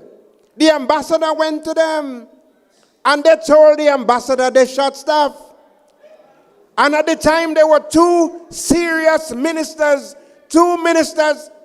earning over $35,000 a month, sitting in the Ministry of Agriculture. So we go on to the fishing thing here. And I'm going to hurry up Now, the fishing community, especially those in St. John's, those in Carriacou and Petit Martinique, Bouchejou, St. George's, they're hurting. When the banana industry collapsed because of the leaf spot and the mealybug by the National Democratic Congress, and the new National Party came into office, you know what happened then? We made special arrangements for banana farmers that were shipping bananas. We paid them for 90 days for bananas that they could not ship because we recognized that they had mortgages, they had families to feed, so we assisted them. And today we're calling on the National Democratic Congress. Lend a hand to the fishermen in Carriacou and Petit Martinique. Lend a hand to the fishermen in St. John's. Those in Carriacou and Petit Martinique, they were hit by beryl, so they lost their homes, and now they're losing their livelihood, brothers and sisters. You know, I'm wrapping up. But I can't get away from here without sending a message from my very dear friend in Northwest St. Andrews. Say something, sister. Say something on behalf of the people of St. Andrews whose water bills have skyrocketed. Say something on behalf of those who got disconnected and now have to pay $300 and something service charge, reconnection. Say something on behalf of small businesses in St. Andrews who have to close their doors at 7 o'clock in the evening because there is no economic activities, because the money is not reaching the ground. And you hear what's happening now. Deacon is telling small contractors that you must have the money to do the work. All because Andy Williams, he creates a parallel ministry of finance where he allows Andy Williams to write checks. So they were writing checks and handing out monies to contractors without the work done. And today, you know what happened? So, brothers and sisters, the small contractors in Grenada who used to get their little job and the money used to circulate on the bottom, used to circulate on the ground. Deacon stopped all of that, all because of Andy. All right. You know, he forever keep reminding me of Uncle Gary. When he always come and he say, well, he pull in the mic and he say, time to go. But brothers and sisters, the NDC is not doing good on the ground. But do not fool yourself. Just because they're not doing good on the ground, you can't beat them just so with anybody. You must organize. You must come with a plan. We must attack the issues. We must invite ourselves into the feelings of ordinary people and make sure when the time comes, we see the back. Deacon Mitchell.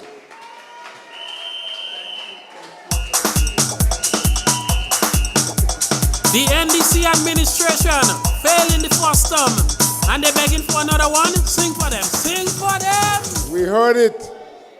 We heard it. We heard it from a rural person. We heard it from a man who has been there when it was being built. From someone who stood and watched the NDC destroy what was built and what was meant to assist the poor and the ordinary. We want to thank you, Brother Baptiste. We really want to thank you for breaking the silence and for bringing it out. Friends, let's use this opportunity now to thank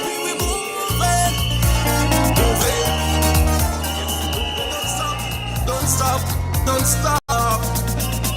Old people did say back long time ago, if something can break, don't fix it, leave it so. And up to this day, this I still maintain. This is why I say that was the arrival of the political leader coming out from another very important function. We welcome you, political leader. We are happy that you can, or you have been finally able to make it here. So, Brother Baptiste, we know that you have been heard because we are going live. And we want to continue with our meeting, as we call it, Connect. Next week, Wednesday, once God spares our life, we will be at the Hermitage Government School with another of these meetings, Connect. And we really want to try and start on time next week. Friends, someone who knows the history, someone who has been part and parcel of the building, someone who has done real transformation to this country and its people, especially those that were spoken about by Brother Baptiste, those on the lower strata of the economic ladder. Someone who never failed to listen to the cry of the ordinary man or the ordinary woman, while he also listened to those in the upper echelons of the society.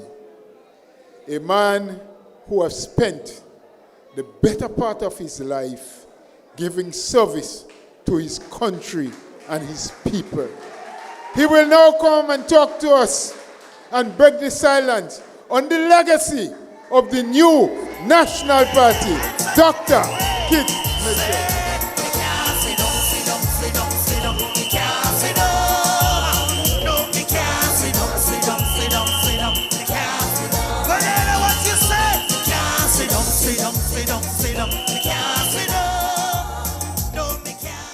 Thank you, Brother Chairman.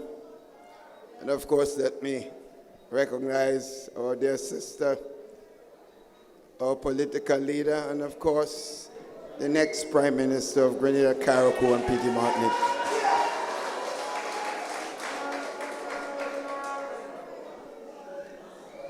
And my friends and the executive of the new National Party, and some of the persons who already have been chosen as caretakers and candidates. More announcement by the political leader will come soon. All I can tell you is that when the NNP makes its announcement on who's going to be running, I will be right there with every single candidate to ensure whatever ounce of energy and importance I have, they get it too. And let me also recognize the man in white. So Eric Matthew Gary's brother, Michael Baptiste. Brother Mike already spoke, and I want to thank you, Mike, for talking about my own contribution and to say that I understand the points you've made, and of course, and one of the things that I've always done during my period of service is to recognize Sir Eric Matthew Gary for his contribution to this country. And we must always remember those who serve us before never forget what they have done. And therefore, Mike, in that context, I accept your statements here this evening. But sisters and brothers, I am hurting. I'm hurting. I am not hurting for myself. I'm a happy man. I'm hurting for my country. Sisters and brothers, your country is in trouble. Your country is in trouble. And I think Brother Baptiste spoke to fundamental reason of why. And I think Sister Nolan mentioned to some extent that also.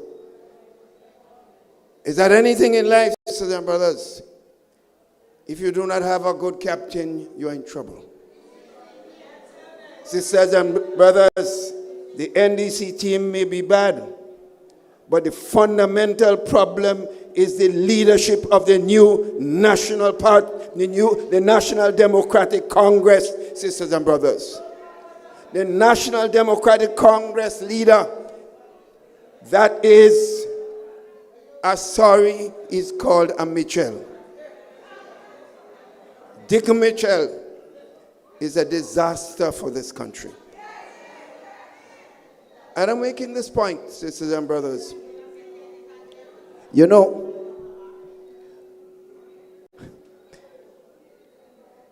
we have people leaving the prison service, escaping. We have murders occurring from since this guy's coming to office. and no solution, no solving of what is happening.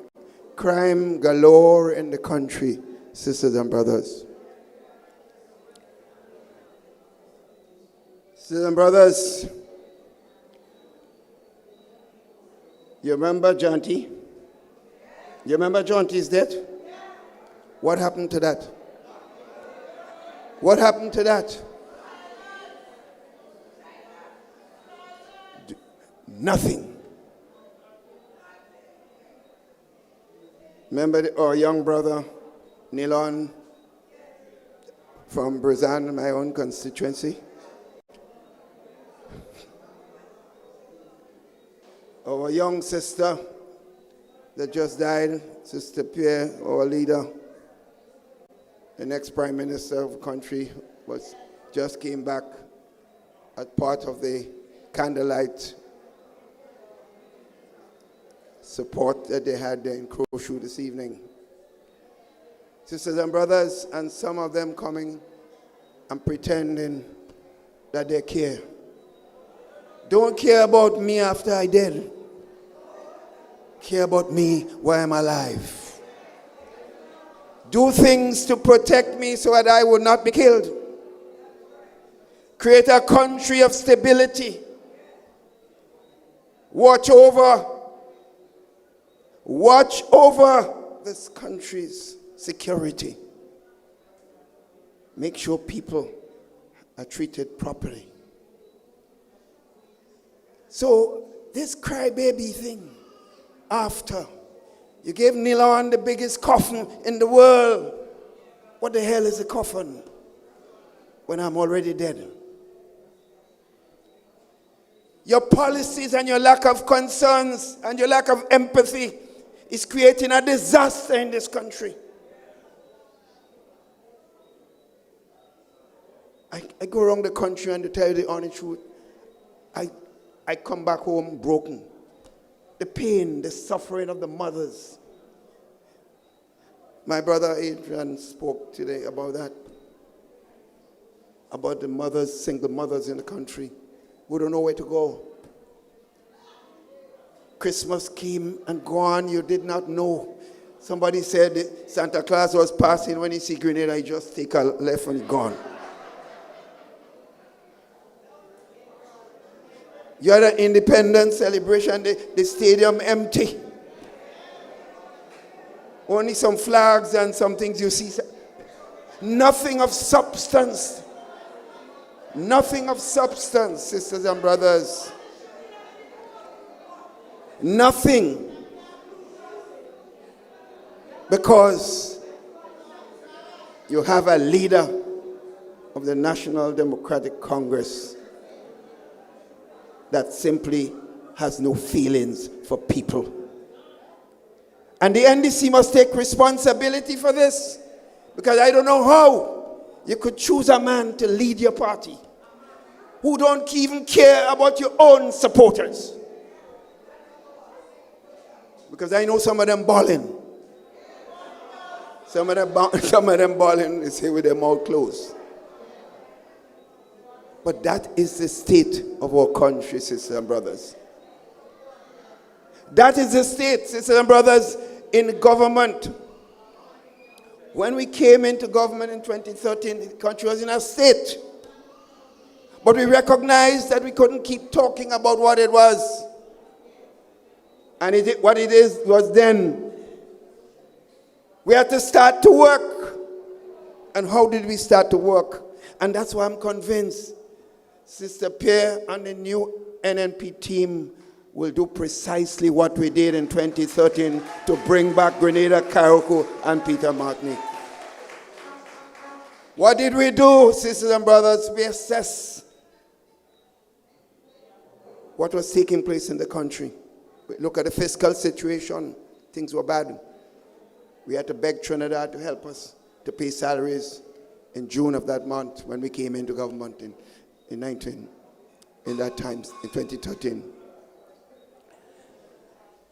And we said, look, in planning to take the country forward, to get out from where we are, There's some sacrifices that have to be made, and we brought all our stakeholders together, the business community, and the NNP team in the future will have to do that again. Bring everybody together, the trade unions, the organizations, sisters and brothers, and the Ministry of Finance staff, together with the government, the cabinet team. And we look at what is taking place in the country. You must look at what is happening to agriculture, because that's a fundamental productive sector. You must look at what happened to tourism.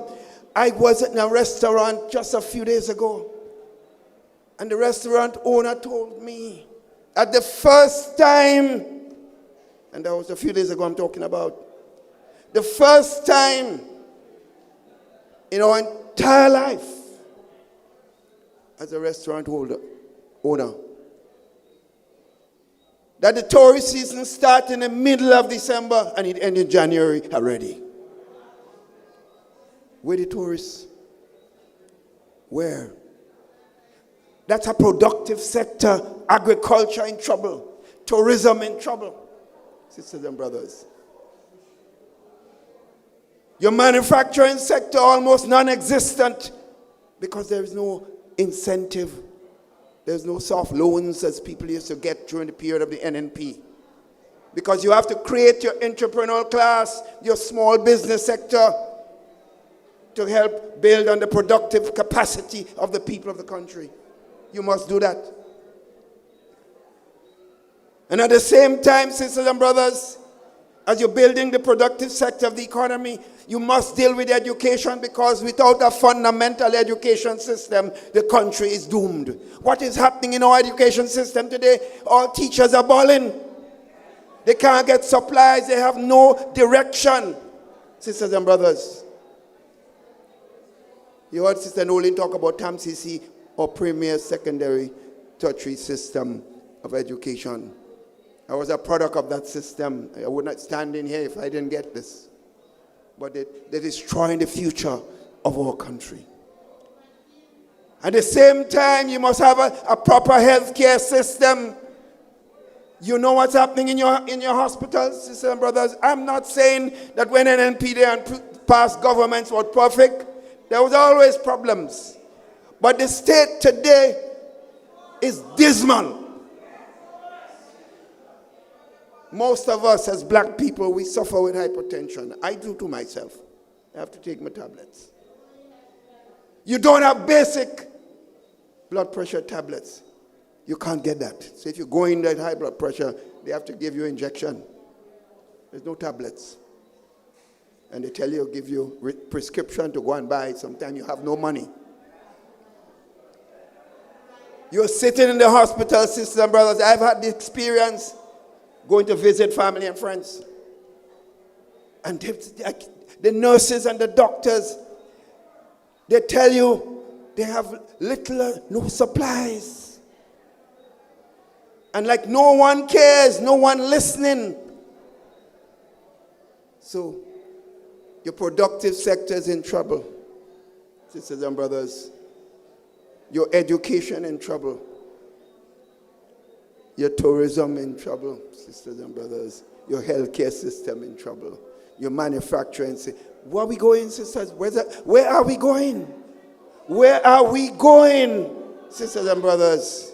We're going to Dubai, UAE.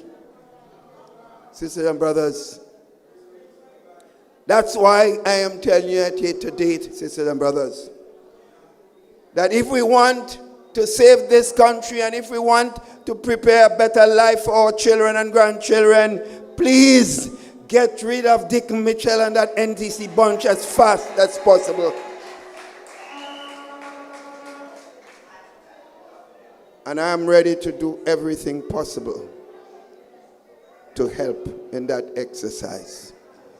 Sisters and brothers, I get calls from all over the world. I get calls from all over the world. Sisters and brothers, do you remember in 2019, the World Bank and the IMF named Grenada as the best performing economy in the Caribbean? And they said the Minister of Finance was the best minister of finance in the Caribbean at the time. And I remember I said to the people, I was then Minister of Finance, that's not an honor for me. It was an honor to the entire cabinet of Grenada, Carriacou, and Petit Martinique. And that cabinet included your future Prime Minister, NNP, and some other members of the team. So in other words, we know how to we know how to take a country from a bad state, with uniting our people, bringing people together, and doing what we can to build back our country. We know how to do it, sisters and brothers. That's why I'm here tonight. That's why I will be in every village in the country. I am not, as I said, almost a year and something ago, 2 years plus, I've given 40 years of service to this country. I left material wealth to leave to come here. And I've never regretted 1 minute of it. But it's sad when I see what is happening to a country which was on the move. A country that was seen as an example for small economies throughout the world. Sisters and brothers, small economies around the world. When we took Ivan, Emily, and built back our country within a year and a half, and people say, well, they can't understand how that was done. We were the prize of the region, the prize of small economies in the world. And that's why, sisters and brothers, I want to make some points here tonight on the political front. Sisters and brothers, you have an NNP party. The only how a party could govern properly, it has to have proper leadership, and you have to have a team of men and women prepared to work together to build that country. You have to have people who put the country first. Put the country first, the people of the country first, and make the necessary sacrifice to get it forward. And I want to say this. Your leadership has a responsibility in selecting the team that represents that party. And the leader and the team cannot satisfy everybody. Everybody want to run. How could everybody run? Some have to run as candidates. Some have to prepare to help after the government is elected. In fact, some people may become successful candidates, an MP, and may not necessarily be in a ministry. But some people may not run. But the leader has a right to choose people outside of the elected team to do what? To make sure we can build Grenada, Carriacou, and Petit Martinique. So I beg each one and every one of us, sisters and brothers, we can hear the rumblings. Stop it. Everyone can run. Every one of us. I could be there too. But my role now is not running for anything. My role now is to support the team of the new National Party. Support my country. Support my people.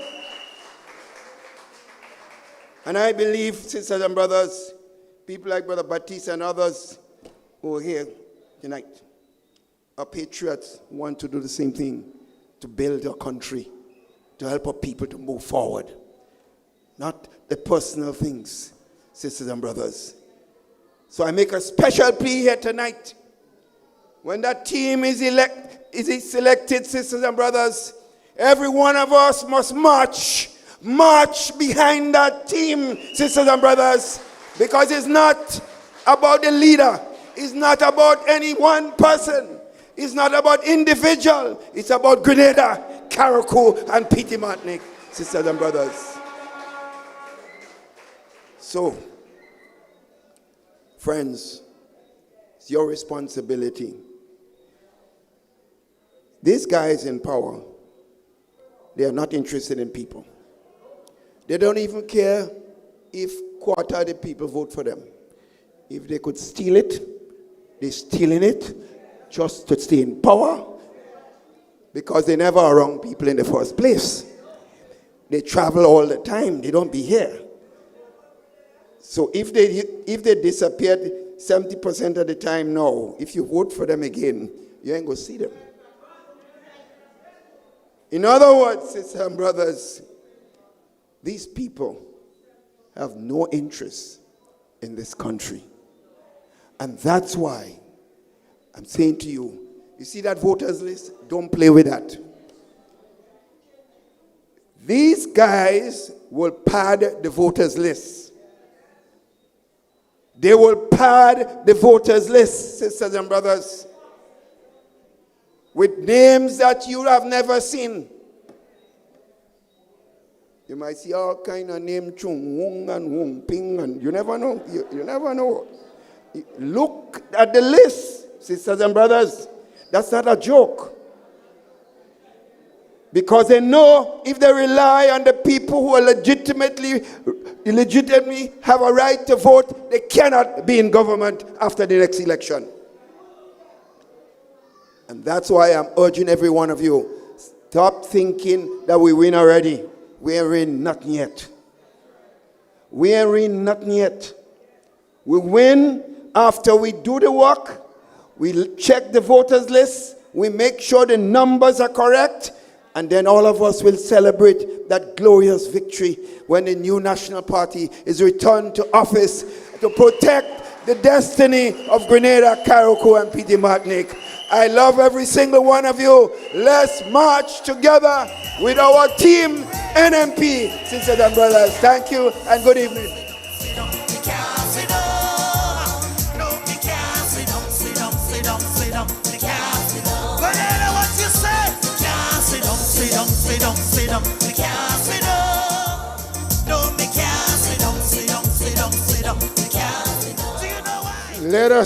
Let us once again thank our former Prime Minister, former leader of our party, and of course, a gentleman who continued to vow that his support and guidance will always be there from behind the scenes. But let us also carry in our heart the words that he has just said to us. Do our work. It is not only our right, but it is also our responsibility to make sure that the NNP returns to office. And that could only be secured when we go out there, we check the list, we encourage the younger ones to get registered, and make sure we find our people and get them to the polling station on election day. Thank you, Dr. Mitchell, for all your advice and words of wisdom. Friends, we know who is next. We know we have run a little bit over time. And so I want us not to waste any more time. I mean, I don't know why the man wasting time. You know he had to go in Dubai or wherever. Just do the thing and go where you have to go and let us stay and build our country. I don't want to be like him. I don't want to waste time. So now it is my honor as the chair of tonight's meeting. And I want you to join with me in welcoming a glorious sister, someone we know that her heart is in the right place, and someone we can depend on to keep the faith and to stay the course and to do what is necessary to make sure we see the return of the new National Party and the delivery of our Grenadians from bondage. Let's hear it for Sister Emmeline Pierre our political leader and next Prime Minister. Yes, we move it. Move it. NNP, we move it. Move it. Yes, we move it. Don't stop. Don't stop. Don't stop. All people that say. Thank you so very much. We're not sticking. We're not sticking. We're not sticking. Let me say tonight a very warm welcome to the constituency of St. Andrew Southeast. Let me specially recognize tonight former political leader, former Prime Minister of Grenada, Carriacou, and P.T. Martinique, the legendary Dr. the Right Honorable Keith Claudius Mitchell. I also take the opportunity to recognize all executive members who are here, executive members, members of parliament. I want to specially recognize all of you tonight. I also want to specially recognize, I call him tonight our guest speaker. I recognize a son of the soil and someone who has served this country well. Brother Baptiste, I want to recognize you tonight. Brothers and sisters all, I greet you tonight. Very unfortunate circumstance. I feel so broken tonight, I'll be honest with you. The reason I joined you so late is because I participated in the vigil for young Alejandra Let Hippolyte. I'm not sure if many of you are aware, but this young lady was in her 3rd year working hard to become a nurse in this country. Most of you here, most of us, have children. And anyone without children must know of a young person that they love and care for. So I say to you tonight, it is not just the people of the community from which she came,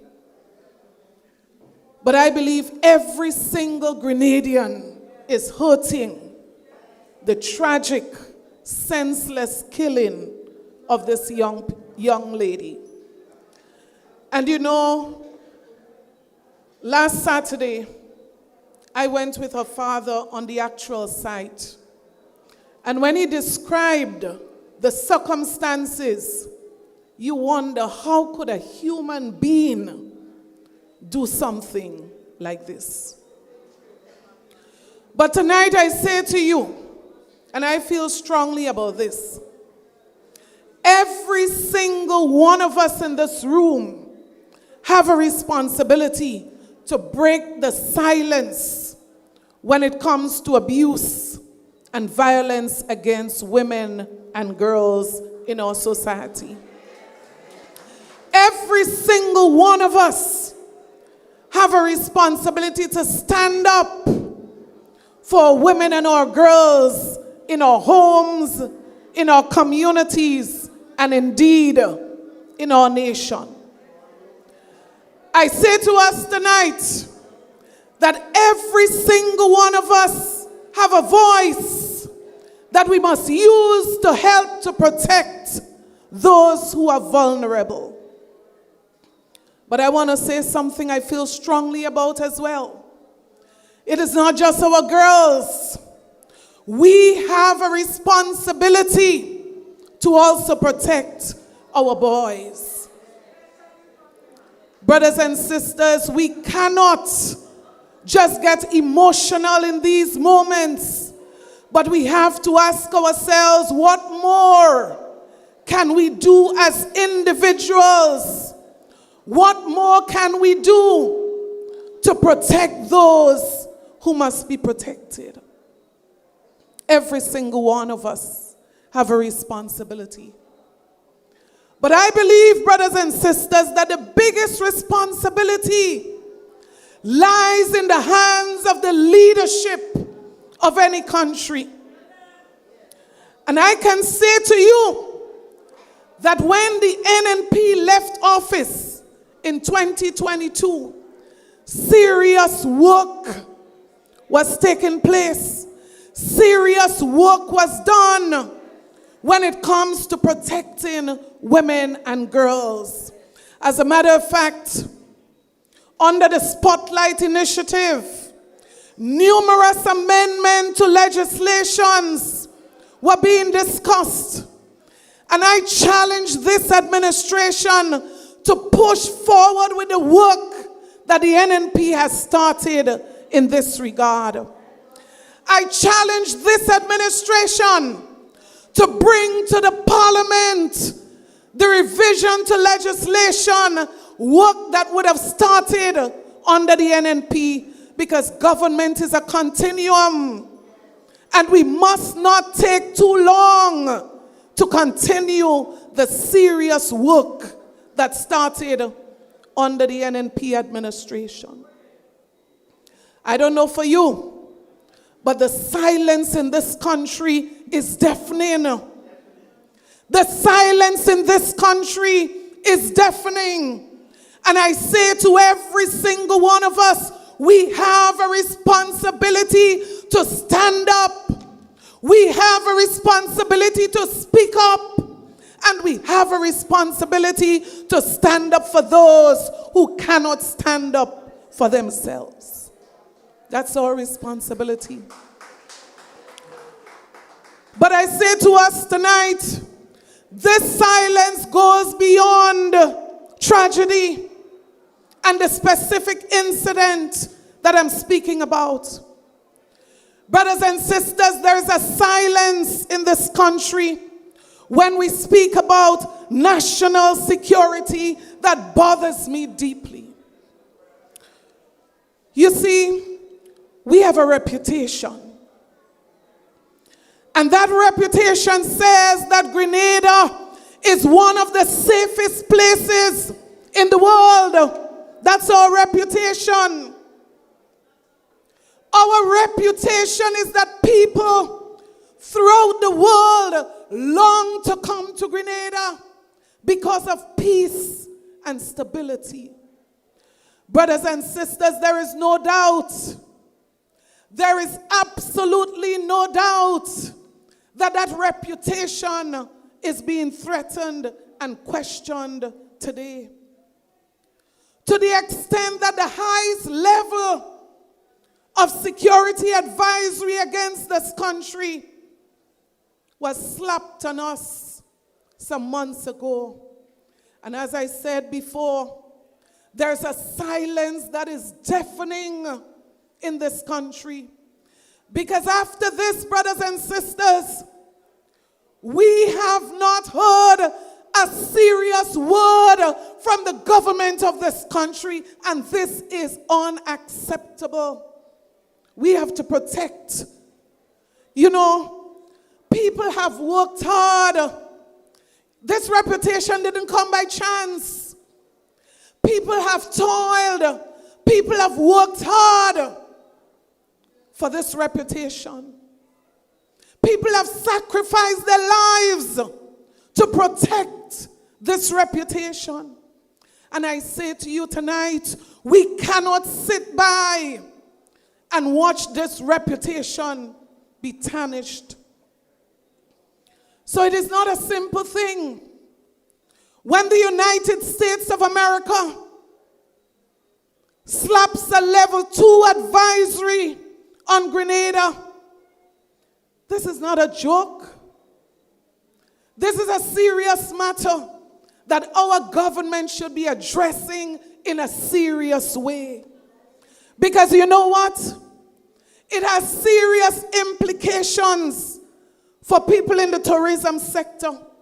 Brothers and sisters, you know, as much as 80% of the revenue in this country come from the service sector, and you're talking tourism. So you're talking our vendors, you're talking our workers in our hotels, the taxi drivers, the farmers, every sector in this country would be affected. But you listen to those in office and you would believe that they are in a war with the President of the United States of America. And I say to this government, this is too much of a serious matter to be treating so trivially. And it is a matter that demands some measure of immediate action to reverse it. Brothers and sisters, what is happening in our country, we cannot sit silent and just accept it. We must get to the root of the problem. And I believe without a shadow of a doubt that the root of this problem lies in the leadership of this country. The root of the problem lies in the leadership of the country. Because we all know a fish rottens from the very head. And that is why I say to you tonight, a new National Party administration, when we return to office, would give top priority to the security of this country. We cannot afford for the labor of those who have gone before, the service of former prime ministers like Dr. the Right Honorable Keith Mitchell, former commissioners of police, former police officers. We cannot afford for their work to go in vain. So we are prepared to protect this country. So that is why I say to you tonight, brothers and sisters, we will take whatever actions are necessary to maintain the reputation and to protect the livelihoods of the people of this country. This is not a simple matter. As a matter of fact, it goes beyond security, and it affects not just national security, it affects economics, the bread and butter of our very people. So brothers and sisters, we are going to ensure that the best of technology is used to prevent crime in this country. Brothers and sisters, I say to you that a serious program will be rolled out to ensure that we develop the Royal Grenada Police Force. We are going to utilize the skills and the talent of retired police officers, because I believe the strength of the police force is outside the police force. We got to strengthen. We cannot run a country where police officers are doing 5 weeks of formal training and then you expose them to the wolves. This is unacceptable. So I say to you, training and development for police officers will be a top priority under the next NNP administration. Brothers and sisters, not only this, the moral of the police, we must address this issue. The level of politics taking place in the police force is unacceptable. Brothers and sisters, when we are talking national security, we can't play political football. The country is at stake. So when you take a senior officer in the Royal Grenada Police Force, you kick that officer out and pay him for 3 years to sit down home, I say that's a criminal act in itself. We cannot trivialize the issue of crime and violence in our country. Brothers and sisters, it was said by the very Prime Minister that the problem as it relates to gun violence in this country originates as it relates to the access to guns coming through the port. And I ask the Prime Minister now, since you know that, what have you done to correct the problem? But I say to you tonight, an NNP administration will address the issue of gun violence in a serious way, not knee-jerk reactions and passing of legislations. We are going to seriously address this problem. As a matter of fact, one of our first business when we get into office would be to pull all of our stakeholders, all of our social partners together. Because I say to you tonight, the police on their own cannot seriously address the issue of crime and violence. They're crying out. As a matter of fact, a senior police officer said publicly, he said, crime and violence is not just something that criminals get up one day and decide to do. He said it. He said the level of poverty in the country has a direct impact on the issue of crime and violence. And so, brothers and sisters, the silence is not just on crime and violence. The silence is also on cost of living. When last did you hear or have you ever heard the Prime Minister of this country seriously talk about the rising cost of living? Have you? Have you ever heard him speak about the people who cannot buy basic medication? The people who cannot put food on the table? Have you heard him speak about the rising cost of electricity and the water cost that is going up? The cost of sugar, brothers and sisters, basic necessities. Have you ever heard him address these issues? Well, I say to you tonight, when the new National Party returns to office, one of the first items on the agenda will be to address the rising cost of living in this country. I say tonight, enough is enough. Enough is enough. Enough is enough on this matter. So I want to guarantee you, brothers and sisters, that we will review in a very serious way the items that are under price control. We are going to review in a very serious way the items that are VAT exempted. Brothers and sisters, we are going to go back to our policies as it relates to the reduction of electricity cost. So when we pass legislation as it relates to solar energy, giving so many people around this country an opportunity to access electricity, to access solar panels on their homes, brothers and sisters, that eliminates or reduces significantly the cost of electricity. That was NNP at work, brothers and sisters. That was NNP understanding that we must manage the cost of electricity.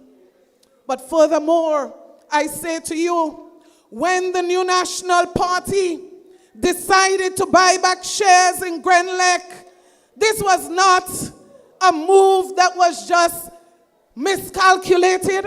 This was a seriously calculated move, understanding that when you control the shares, you control the decision-making process. And so we could have significantly reduced the cost of electricity to homeowners and businesses who are balling today because they cannot manage the cost. What has the government been saying about this? The silence is deafening. So I say to you tonight, the new National Party, when we return to office, will immediately take action to reduce the cost of electricity that is stifling the average Grenadian. Brothers and sisters, not just that. We are going to work with the private sector as closely as possible to give the necessary support to businesses that are dying in this country, especially our small businesses. And so I say to you, get ready for the return of the new National Party. Brothers and sisters, the silence is not just deafening when it comes to cost of living, when it comes to national security. The silence is deafening even in the area of infrastructure. Some members of the team this morning met with some of our contractors and they heard it directly. Brothers and sisters, we have to address what is happening in infrastructure in this country. And at this point, I want to recognize, brothers and sisters, the new National Party administration. When we speak infrastructure development, you cannot speak about another party in this country but the new National Party. Credit to Brother Gregory Bowen. Credit to Dr. the Right Honorable Keith Mitchell for the foundation that they laid. But I say to you tonight, when the NNP returns to office, we are going to continue the work that was started, the foundation that we had built, and we are going to take infrastructural development to the next level. Brothers and sisters, I say to you, get ready for the return of the new National Party. And that is why the cost of development, I say to you tonight, the cost of development does not have to be so high. So when I listen to complaints of people about our road network throughout the length and breadth of this country, the response from the government is simply this: take what you get and cool it, because that's the price of development. We say no, because there is a point at which the cost of development must not go further. It must be managed. And it has to be managed by a government that understands. So we say tonight, what is happening to night shift? What is happening to night shifts that we cannot better manage what is happening? Is it impossible to implement night shifts? Is it impossible, brothers and sisters, to better manage the flow of traffic throughout this country? Is there a proper plan? Where is it? Brothers and sisters, we cannot continue the direction, the trajectory that we are going. And that is why tonight, in the interest of time, I close by saying this. I am confident, without a shadow of a doubt, that if there is any team that could improve and correct the issues that we face today, that team is the new National Party. And so tonight I say, we are building a team of Grenadians. And I'm not just talking tonight about candidates, because candidates is just one portion of what is needed for a strong government. I say we are building a stronger team of candidates, but we are building a stronger support team around these candidates of people with experience, people with wisdom, people who are capable of working to turn this situation around. And as I always say, I'm amazed by some of the people who are coming forward to say, we want to be part of this. So where are we? Last week Tuesday, everybody got? Is there something about announcements that make it quiet? Okay, I'm not going to announce anything tonight, so don't get so quiet on me. Last week Tuesday, brothers and sisters, we launched 9 candidates. How many more we have to launch? Well, you keep in check. Brothers and sisters, I say to you, tomorrow morning at 10 a.m., the NNP will launch 5 more candidates as we prepare for the next general elections. I say to you tonight, the house is solid. The house is solid. The house is solid and the pillars are stronger. And tonight I want to ask those candidates who have been launched, stand and take a bow. Those who have been launched, well, Adrian, the candidates, not the supporters of the candidate. Brothers and sisters, they are not all here, but put your hands together and recognize. And I say to you, tomorrow morning at 10 a.m., you're going to get 5 more of the solid NNP team. Our vision is simple. My vision is simple. The party's vision is simple. And I close by saying to you tonight that I am honored and I am humbled to have been given the opportunity to lead this team. I'm humbled. But our vision is simple. We are prepared to build a Grenada. We are prepared to build a Grenada for all Grenadians. A united Grenada where every single citizen, in spite of your religious affiliation, in spite of your political affiliation, can feel that they have a piece of Grenada that they can hold on to. This country belongs to all of us. And I say to you, we are rising up because we are prepared to protect Grenada, Carriacou, and Petit Martinique. We are rising up because we will not be silent about the future of this country. We are rising up because Grenada deserves better. This country requires people who lead that have a heart, a real heart, a heart for people, a heart for Grenada, Carriacou, and Petit Martinique. So I ask you to stand with me. If you care about Grenada, stand with me. And I say to you, Grenada first, Grenada second, Grenada third, with God by our side, and we move forward as one people under God. May God bless you.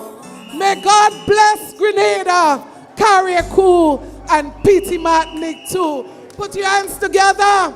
Long live the new National Party. God bless you.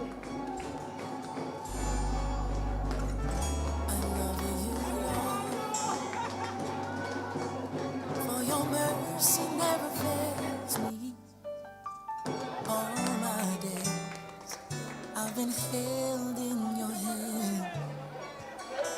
From the moment that I wake up until I lay my head. Let's just join hands one with another. Let's just join hands. All my life you have been faithful.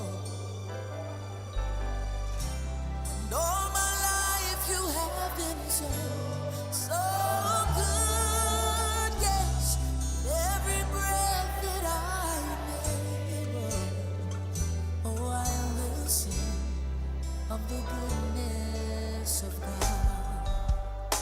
You know I love your voice, for you have led me through the fire in darkest nights. You are close like no other. You know I've known you as a father. You know I've known you as a friend, and I have goodness of God. Oh, yeah. All my life you have been faithful. All my life you have been so, so good. Every breath that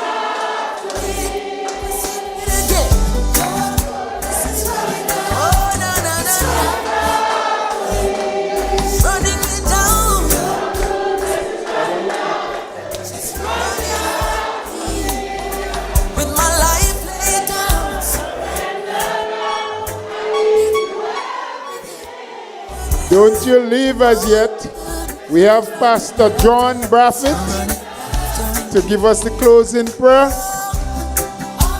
Pastor John, please.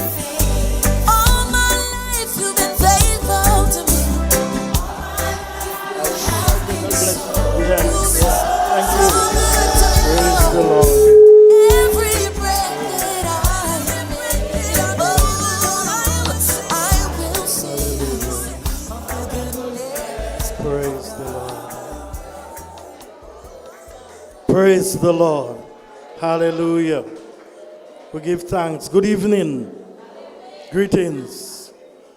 I'm going to invite you now to bow your heads as we look to the Lord and giving him thanks for this wonderful night. Our gracious and eternal Father, we humbly bow in your presence tonight, O God. We give you thanks because you're the God of the universe. You're the God of life and light. You're the God of assurance. You're the God of peace and love. And Heavenly Father, we thank you tonight for this meeting. And we thank you for the way that you have helped. We thank you for the many speeches, the many words that have been spoken. May the words that have been spoken be accepted as truth and will help each and every one to make a decision that will be beneficial to this country. Lord, we ask your blessing upon this team. We ask that your holy angels will encamp around them, that you will continue to give them wisdom and understanding, O God. We ask, O Lord, that you will take them through, and we ask, O God, that you will minister health to the body, strength to the body, strength to the minds. O Lord, we thank you for helping them. Continue to give them wisdom so that they will continue to lead this country in a more positive way. We thank you for all the visitors. We thank you for providing for us. We thank you for taking us here safely, dear Father. And now, O Lord, as we are about to go to our different homes, we pray that your holy angels will encamp around us. Bring us safely to our homes. And Lord, if it's your will, you'll bring us back another time where we all can share our experiences.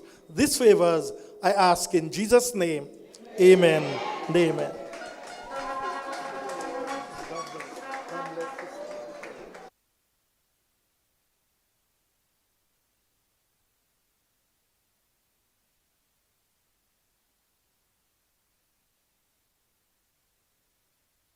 Thank you, everyone. We did appreciate your presence, and we hope that you have heard something that can make you now feel to work or to work harder than you have been working before. Get home safely. Thank you, everyone.